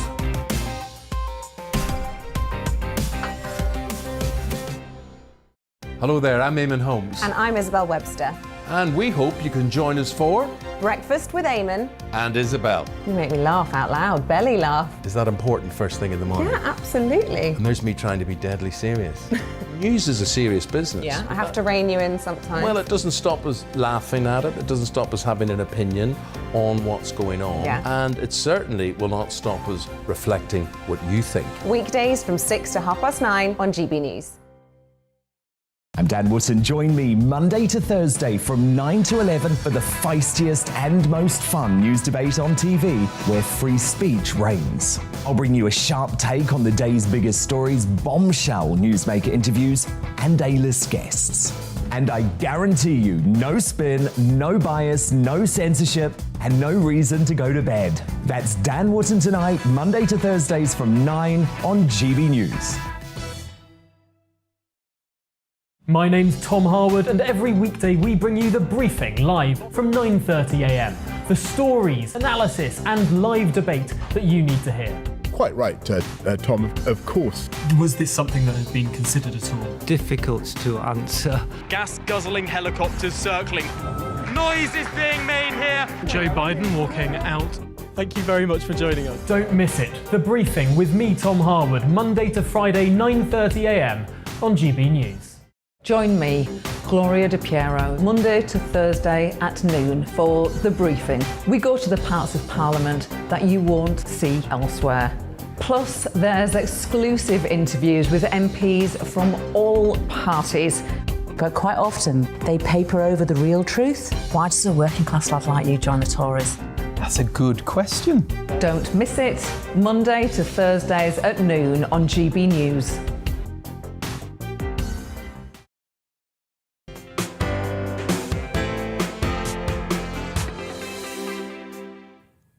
This is GB News, it's 11:27. Storm Eunice might have cleared off to the east, but yet more strong winds, heavy rain and snow will be hampering the clear-up efforts, with hundreds of thousands of homes across the country still without power. Let's get the very latest from our team of reporters braving the conditions. Anna Riley in Yorkshire, Amelia Harper in Buckinghamshire, and let's start in Cardiff, where Bradley Harris joins us. Yeah, that's right. The worst of the storm may be over in South Wales, but we've certainly got a rough few days ahead. The rain is still pouring down here in Cardiff. I've come 30 miles away from the seaside town of Porthcawl, where I've been this morning, where big, huge waves have been crashing in with 40-mile-an-hour winds. Of course, let's reverse a minute. 24 hours ago, we had double that. In fact, it was almost 90 miles an hour in parts of South Wales, which meant most schools in Wales were closed. All trains for the first time ever were cancelled, and at one point both bridges, that's the M48 Severn Bridge and the M4 Prince of Wales Bridge, closed. That's the first time that's happened since the second bridge opened in 1996. But I've come to Cardiff to look at the aftermath, because of course a rescue mission is underway across Wales, and here we have seen some damage. If I step out of frame, you'll see that here in Cardiff residents have had their fences blown over. Here's one there, and even towards the back, and neighbours actually in the past 12 hours, another fence has actually just blown back there. That's because of the winds that are still taking place. The Met Office have actually issued a yellow warning for wind today. Of course, that rare red warning, which was a threat to life, ended at 12 o'clock yesterday. So there's still a yellow warning of wind. And I've come to find out what people here in Cardiff think. I'm joined by Rachel and Zachary. Come a bit closer, guys. Thanks so much. I know it's a bit wet. Appreciate you chatting to us on GB News. What have the last 24 hours been like for you then? So I was meant to go out yesterday for the day, but we made the decision with having a little 3-month-old that we'd stay in for the day instead. We just, we wanted to make sure and be safe with all the winds and everything. I think a lot of it was the anticipation of not knowing how bad it was going to be. So yeah, we stayed in. We just made sure that we were safe, Isaiah was safe. Yeah. I mean, of course, at one point, there was a red alert from the Met Office, which meant essential travel only. What did that mean for work then, Zach? Yeah, so I normally work in the city centre in town, so all of the buses have been cancelled. So, yeah, I decided to stay in, work in the kitchen here, and that's when it started to get a bit blustery, and then looked outside and the fence was sort of waving back and forth and my plants were getting crushed, so I panicked. I was like, oh, I better go out there and try and save them, but then it was a bit silly to do. And you've got a newborn, how old? He's 3 months old. 3 months old, so that must have been quite nerve-wracking yesterday then, Rachel. Yeah, normally, we try and get out with him because it helps calm him down just to kind of go out with him, but we just had to stay in because, the last thing we wanted was to put him in any danger. So we just made sure we stayed inside, kept all the doors locked, didn't leave the house, but it was okay in the end. Great, well, good to chat to you both, all three of you actually. I'm glad you're all safe. Interesting, isn't it, to get people's thoughts here on Storm Eunice. That's the picture here in Cardiff. Now over to Anna Riley for the picture over in Yorkshire. Thanks, Brad. It's raining here as well. The rain's really started to come down. We're in Batley at the moment. We're outside a primary school, Healy Primary School here, where a tree has come down, causing devastation to a stone wall here. There's rocks and rubble, and even the corrugated iron fences have come down all along the stretch of the playground of the school. Luckily, it's been half-term here. Nobody's been harmed. There were no children playing at the moment. But this just shows the extent of the storm and those winds that have come in that have caused this devastation here. So I don't know how much this is going to cost to repair, but there's certainly some efforts that need to be made here. The rain is coming down. We've had warnings in place for flooding in certain areas in Yorkshire. And another alert has recently come out for snow as well. So if you're out and about in Yorkshire, make sure you watch out for the snow. And Amelia, can we hear from you where you are? Well, I hope, Anna, that you can hear me, because the rain has absolutely started hammering it down in the last half an hour. We don't have any weather warnings now in the east of England. The amber warning from the Met Office ended at 9 o'clock last night, of course, after that rare red warning blowing from the southwest across to the east. But here we are in Buckinghamshire, where last night South Central Ambulance Service actually declared a critical incident in response to the storm. We also had Suffolk County Council a little bit further east in the east region, if you like. They were meeting multidisciplinary teams every couple of hours in order to assess the damage from the storm. But still, 34,000 homes across the east of England are without power, according to UK Power Network. Further south in the southeast, 58,000 homes are still without power. UK Power Network say they are working tirelessly to get everyone back on the grid. They say since the storm, they've had 84% of people getting back on the power, but they are going to be working in some conditions that are not so nice, Anna and Brad, as you've also described in other areas of the UK. Amelia Harper, Anna Riley, Bradley Harris, thank you all very much indeed.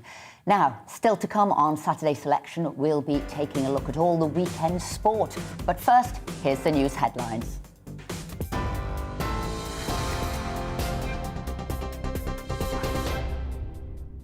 Hello, it's 11:33. I'm Simon Pusey in the GB newsroom. Multiple explosions have reportedly been heard in the rebel-held city of Donetsk in eastern Ukraine.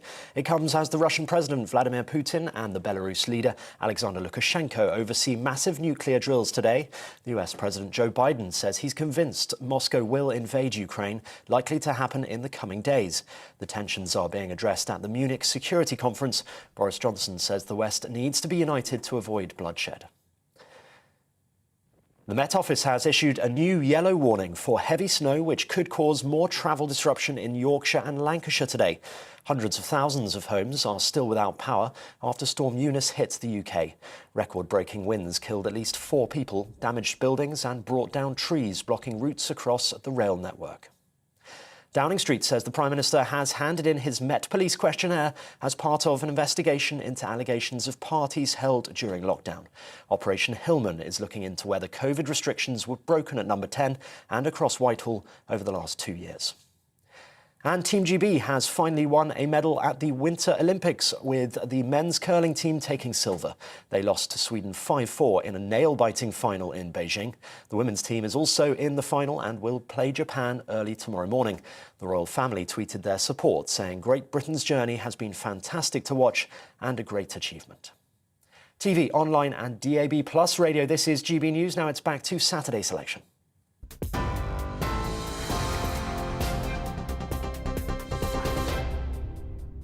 Sport now, and European football returned this week with wins for Manchester City and Liverpool in the Champions League, and an incredible result for Rangers against German heavyweights even, Borussia Dortmund. Sports writer and broadcaster Aidan McGee is with us in the studio. Aidan, what was the biggest result for you in midweek? It had to be Rangers. I mean, notwithstanding Manchester City's demolition of Sporting Lisbon, I kind of expected City to win there, even if I didn't expect it to necessarily be 5-0 or certainly not 4-0 up at half-time. But Rangers going there, probably one of the greatest results in their European history. Now, when Rangers fell apart 12 years ago, when they almost went out, well, they eventually went out of existence, and there was Newco and there was Sevco, all the rest of it. They dropped down the divisions, they were demoted by 3 leagues, they had to fight their way back up. They won the league last season. But you don't really make a statement when you're a Scottish club unless you're doing it in Europe. And they went to the Borussia Dortmund, serial winners in the last 10 years or so at various levels of the German game, and of course getting to the Champions League final in 2013. They've spawned so many top-level players for the German national team, and of course Robert Lewandowski playing for Poland as well. And Rangers went there this week and they absolutely smashed them. They were 4-1 up at one stage, they were 3-1 up as well. They finished up as 4-2. They took a lot of supporters over there, which of course they weren't able to do until relatively recently. And it was a really stellar night, evoking memories of 25, 30 years ago when they were in the Champions League under Walter Smith, when they got to the semi-finals of the Champions League in 1993. So a brilliant night for them, and good to see European football back on the agenda at Glasgow Rangers as well. And is this just an indication of how weak German football is at the moment, or should we just celebrate it for being a fantastic performance? German football is not weak at the moment. I mean, Bayern Munich, outstanding. Borussia Dortmund not far behind. They've not had a bad season this year. I wouldn't say they were strong, Philip, as they were maybe last season or the season before, but for Rangers to go there at any time, really, any time in their history, any time in the last 30 years, if Rangers had gone to Borussia Dortmund and won 4-2, that's an outstanding result. And don't forget as well, they had a torrid time 10 days ago in the Old Firm derby at Celtic. They went and lost there 3-0. They were wiped the floor with that night by Ange Postecoglou's side.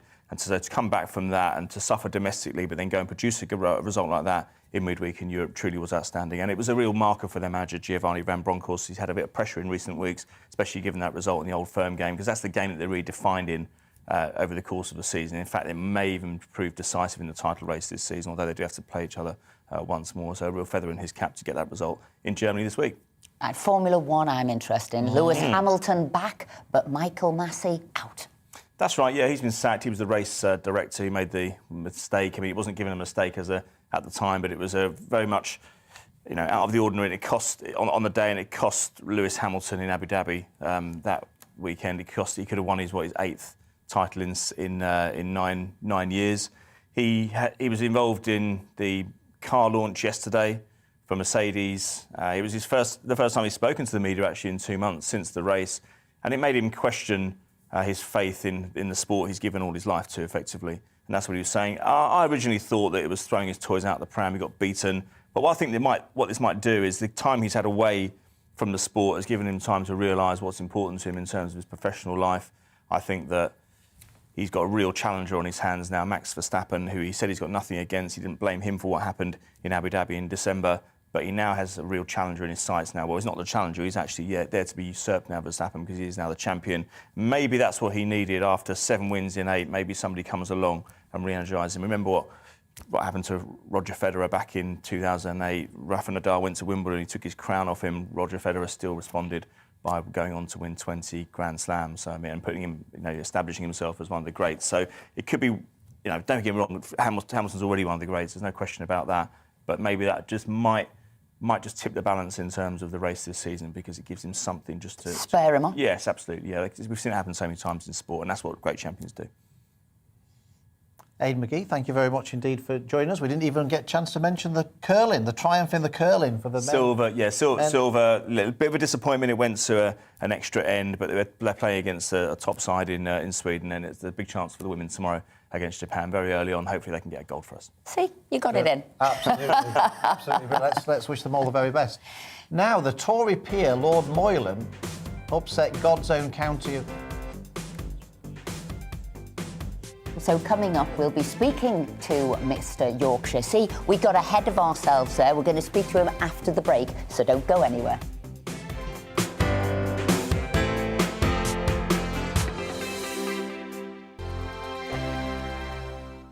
GB News is the UK's home of discussion and debate from all perspectives. To stay up to date on the latest stories, make sure that you subscribe to the GB News channel right here on YouTube. You can watch us live 24/7 across the whole world. You can also check out exclusive content and catch up on previous episodes of your favourite shows. Every day, we ask the questions that you'd ask, so why not add your voice to the conversation in the comments section? Don't forget to subscribe. We are GB News, Britain's news channel. Every night at 11 on GB News, we bring you the next day's stories the day before. It's basically like time travel. If it's a big story, we'll cover it, guaranteed. But we'll also have some fun along the way. Big opinions, big laughs. Sometimes big hair. This is Headliners, the paper review show that won't send you to sleep like the others will. 11 p.m, 7 nights a week. Join us.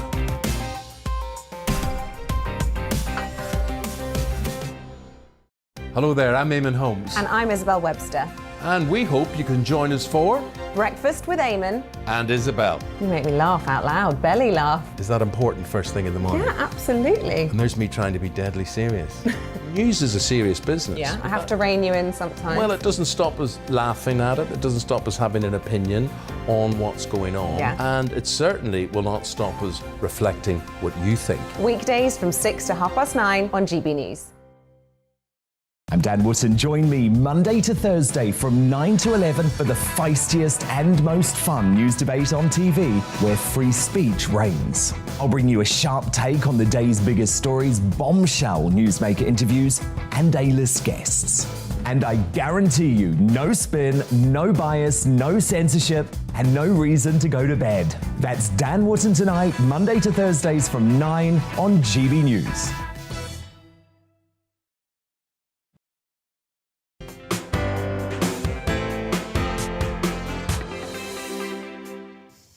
You've been emailing in. We've got some of your views here. Margaret says, I agree. So she agreed with you and Kevin. It should be the best person for the job, male or female. Well said, Margaret.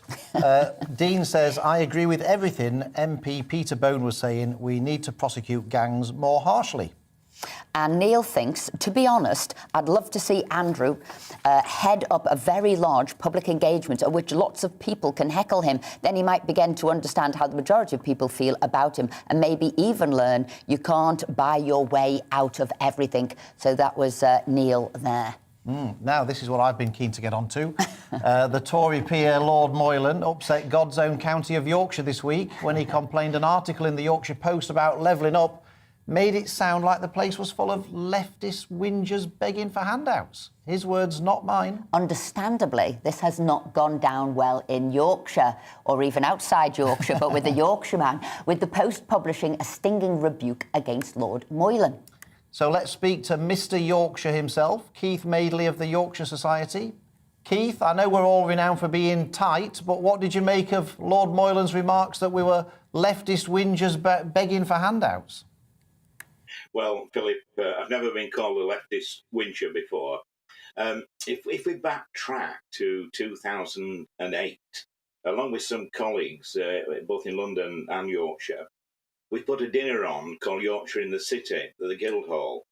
And we got some funding from what was then Yorkshire Forward and from UK Coal.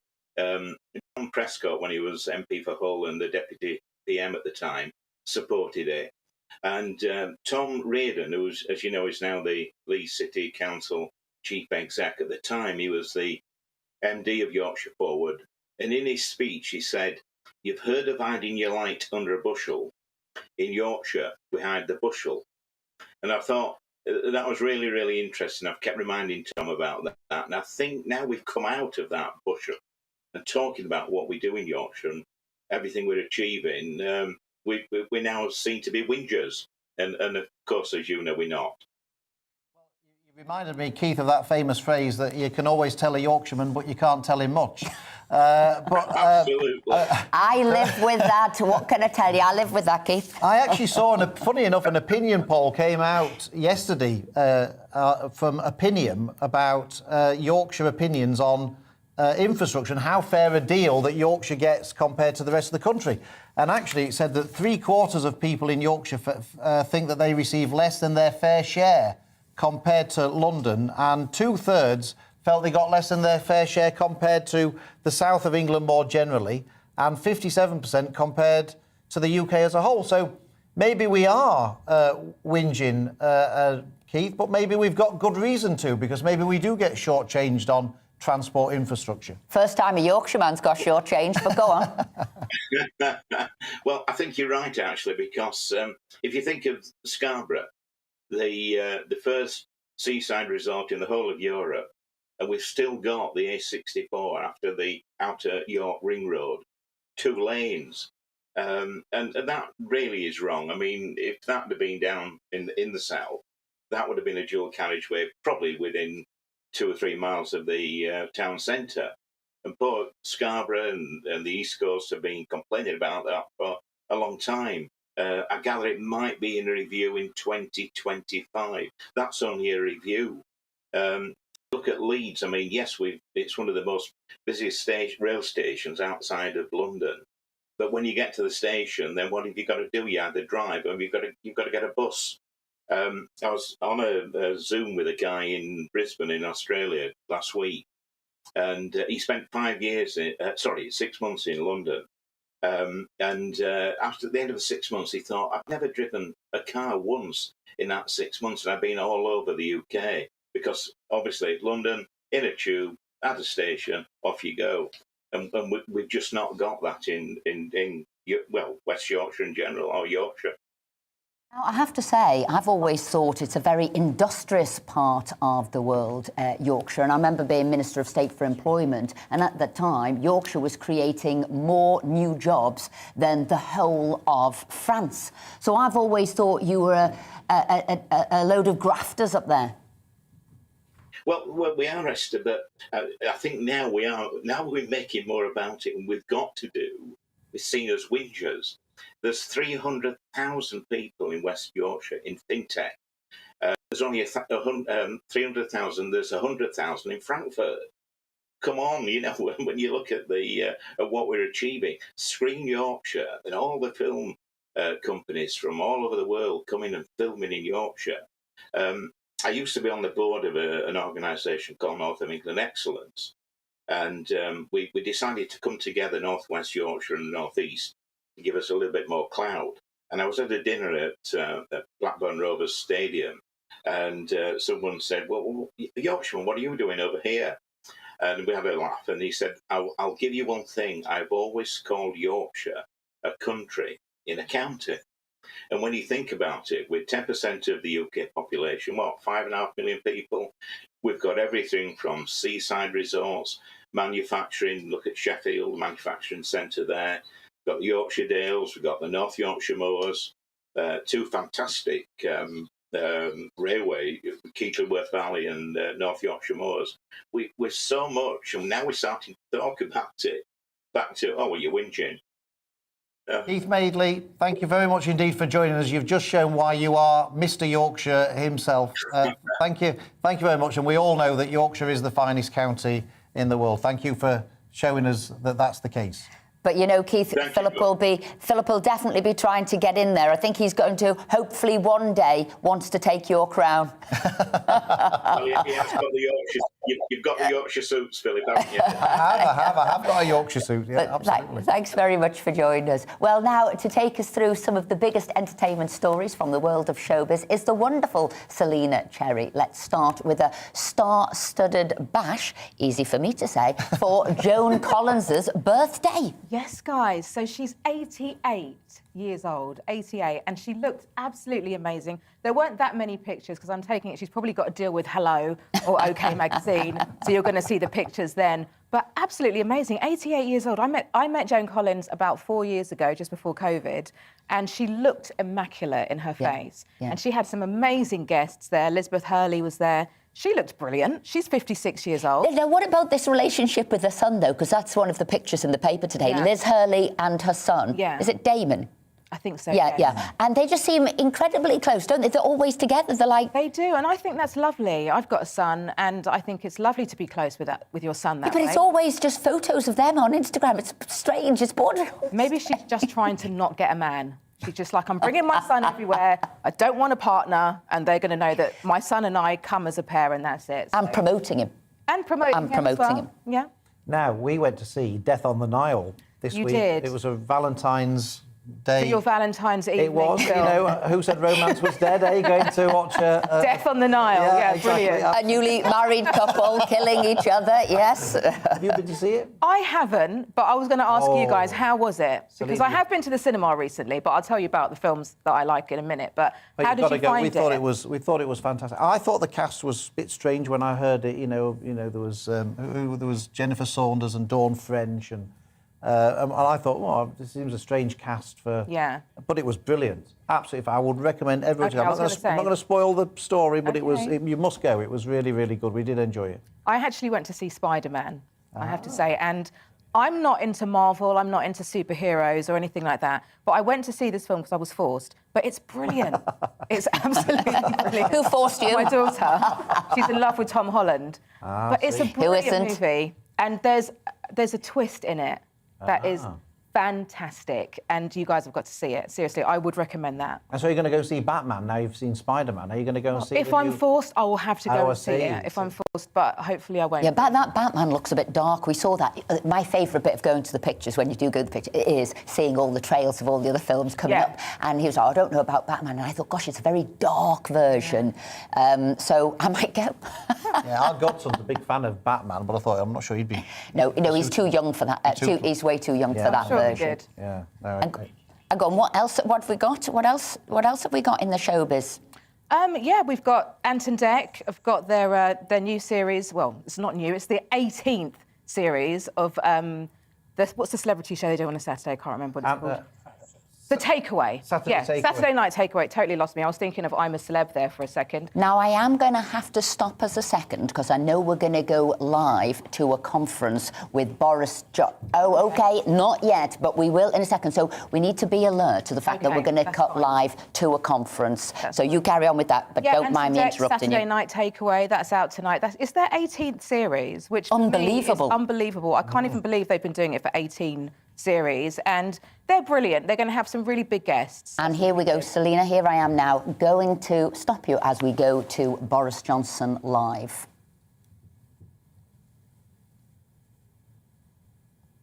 I don't think that has been free for a generation, with a proud history of elections. What's he got to say now? And every time that Western ministers have visited Kiev, we've assured the people of Ukraine and their leaders that we stand foursquare behind their sovereignty and independence.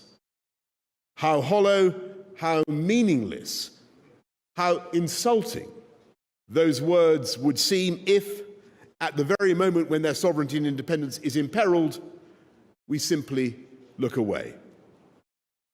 If Ukraine is invaded, the shock will echo around the world. And those echoes will be heard in East Asia, they will be heard in Taiwan, When I spoke to the Prime Ministers of Japan and Australia this week, they left me in no doubt that the economic and political shocks will be felt on the far side of the world. So let me be clear about the risk. The risk now is that people would draw the conclusion that aggression pays and that might is right. So we should not underestimate the gravity of this moment and what is at stake. As I speak to you today, we do not fully know what President Putin intends, but the omens are grim, and that is why we must stand strong together. The UK has worked with the European Union and the United States to put together the toughest and strongest package of sanctions, and I spoke recently to President Ursula von der Leyen to discuss the measures prepared by the EU in closest coordination with our own. And if Russia invades its neighbour, we will sanction Russian individuals and companies of strategic importance to the Russian state. And we will make it impossible for them to raise finance on the London capital markets. And we will open up the matryoshka dolls of Russian-owned companies and Russian-owned entities to find the ultimate beneficiaries within. And if President Putin believes that by these actions he can drive NATO back or intimidate NATO, he will find that the opposite is the case. Already the UK and our allies are strengthening the defences of the eastern flank of NATO. We're increasing the British contribution to exercise cold response by sending our newest aircraft carrier, HMS Prince of Wales, and 3 Commando Brigade. We're doubling our presence in Estonia to nearly 2,000 troops. We've increased our presence in Poland to 600 troops by sending 350 Marines from 4-5 Commando. We've increased our presence in the skies over southeastern Europe with another 6 Typhoons based in Cyprus. We're sending warships to the eastern Mediterranean and the Black Sea. And I've placed another 1,000 troops on standby to respond to any humanitarian emergency, which we all fear is increasingly likely. And while the most alarming and the most visible threat is the massing of Russian land forces on Ukraine's borders, look at the naval buildup in the Black Sea, which threatens to blockade Ukraine. Look at the massive cyber attacks and the incoming tide of disinformation. This crisis extends into every domain, which is why the UK is providing NATO with more land, sea, and air forces. And it is because we feared a crisis like this that we were already engaged in the biggest increase in defence investment for a generation, spread across conventional capabilities and the new technologies that are ever more important to our collective defence. And I'm proud to say that since Russia invaded Ukraine for the first time and annexed Crimea in 2014, we have been helping Ukraine, training 22,000 troops, and in recent months, in response to the threat, we have been among the nations to send defensive weaponry in the form of 2,000 anti-tank missiles. And I'm glad that we've been joined in this by the United States, by Poland, and by our Baltic allies, and that many other nations and the EU have, like the UK, helped to strengthen Ukraine's economy. Britain will always stand up for freedom and democracy around the world. And when I say that our commitment to European security is immovable and unconditional, our deeds show that we mean our words. We are making the biggest contribution of NATO to NATO of any European ally because we understand the importance of collective security. And just as our European friends stood by us after the Russian state used chemical weapons in Salisbury, used a chemical weapon in Salisbury, so Britain will stand by you. But we must accept that these measures by the UK and our allies, draconian sanctions, rinsing out dirty money, the intensification of NATO's defences, fortifying our Ukrainian friends, they may not be enough to deter Russian aggression. And it is therefore vital that we learn the lessons of 2014. Whatever happens in the next few days and weeks, we cannot allow European countries to be blackmailed by Russia. We cannot allow the threat of Russian aggression to change the security architecture of Europe. We cannot permit a new Yalta, a new division of our continent into spheres of influence. And we must now wean ourselves off dependence on Putin's oil and gas. And I understand the costs and the complexities of this effort and the fact that it is easier said than done. So I'm grateful to Chancellor Scholz's assurances about Nord Stream 2. But the lessons of the last few years and of Gazprom's obvious manipulation of European gas supply cannot be ignored. We must ensure that by making full use of alternative supplies and technology, we make Russia's threats redundant. And that will be the work of the months and years to come, as well as the necessary and overdue steps that we in the UK must take to protect our own financial system. And we now need to prepare ourselves for the Russian playbook of deception that governs every operation of this kind. There will be a cascade of false claims about Ukraine intended to spread confusion almost for its own sake. And even now there are plans being laid for staged events, spinning a web of falsehoods designed to present any Russian attack as a response to provocation. We've already witnessed a fake military withdrawal combined with staged incidents that could provide a pretext for military action. We knew this was coming. We've seen it before. And no one should be fooled. And we have to steel ourselves for the possibility of a protracted crisis, with Russia maintaining the pressure and searching for weaknesses over an extended period. And we must, together, refuse to be worn down. What Europe needs is strategic endurance, and we should focus our energies on preserving our unity and on deepening transatlantic cooperation. But for that to work, we must also be prepared to devote the necessary resources to carry a greater share of the burden of preserving our continent's security and to demonstrate that we are in it for the long haul. For now, we should continue to do everything we can to pursue the path of peace and dialogue. There is a way forward if President Putin is minded to take it. There is a discussion to be had about the threats that he claims to see, because in reality, as we all know, those threats are an illusion.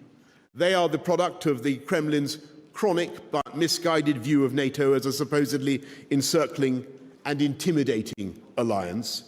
That is not NATO's function. NATO is a peaceful and a defensive alliance.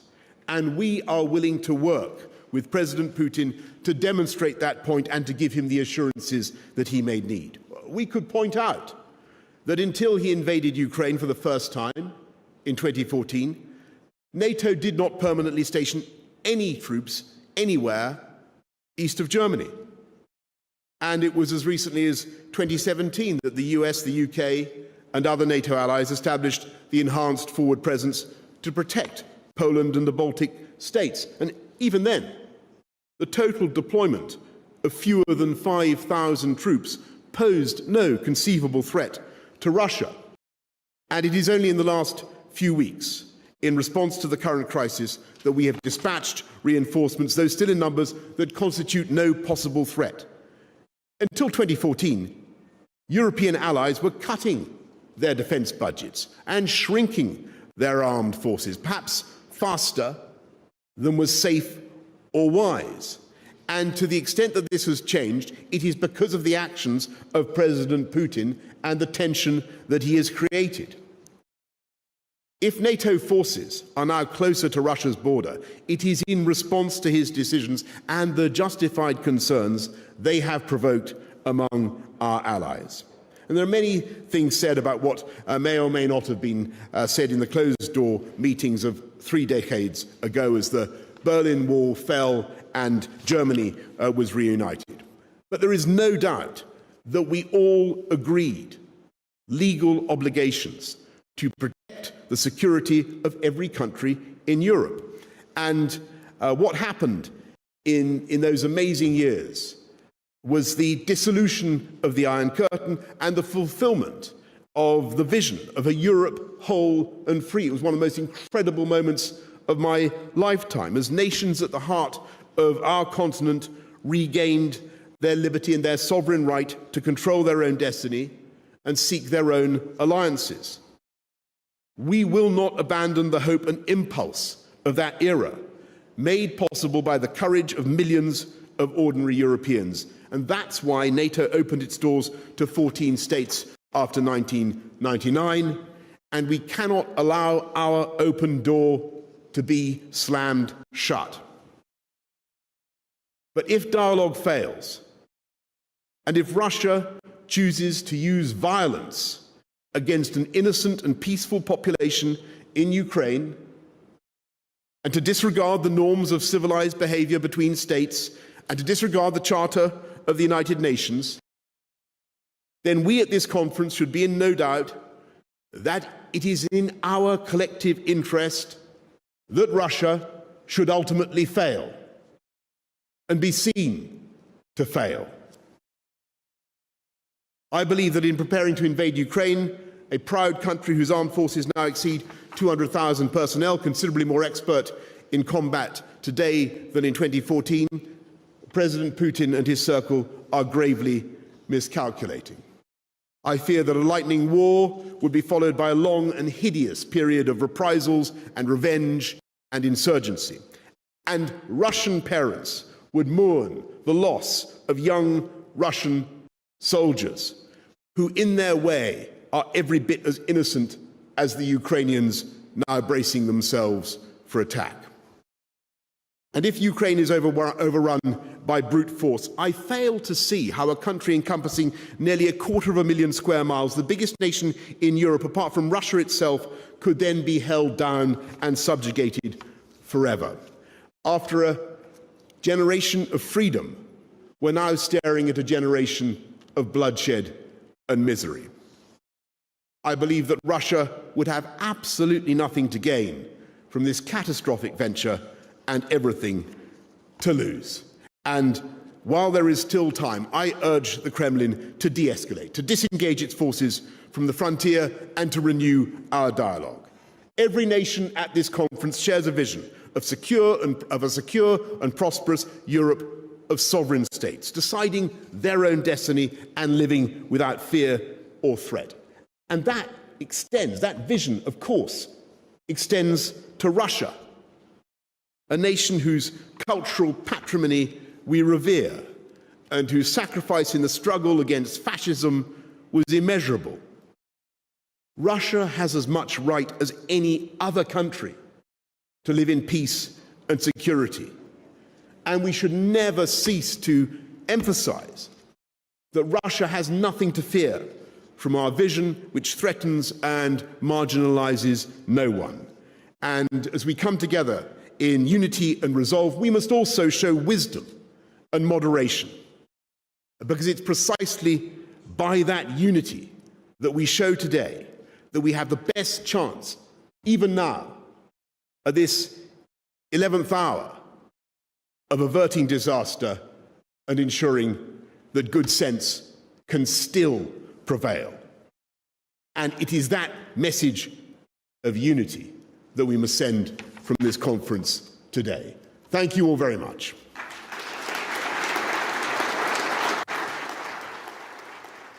That was Boris Johnson there speaking at the Munich Security Conference, warning Russia against any invasion in Ukraine and talking about the importance of collective security. He also spoke about possible sanctions that could be placed on Russian individuals.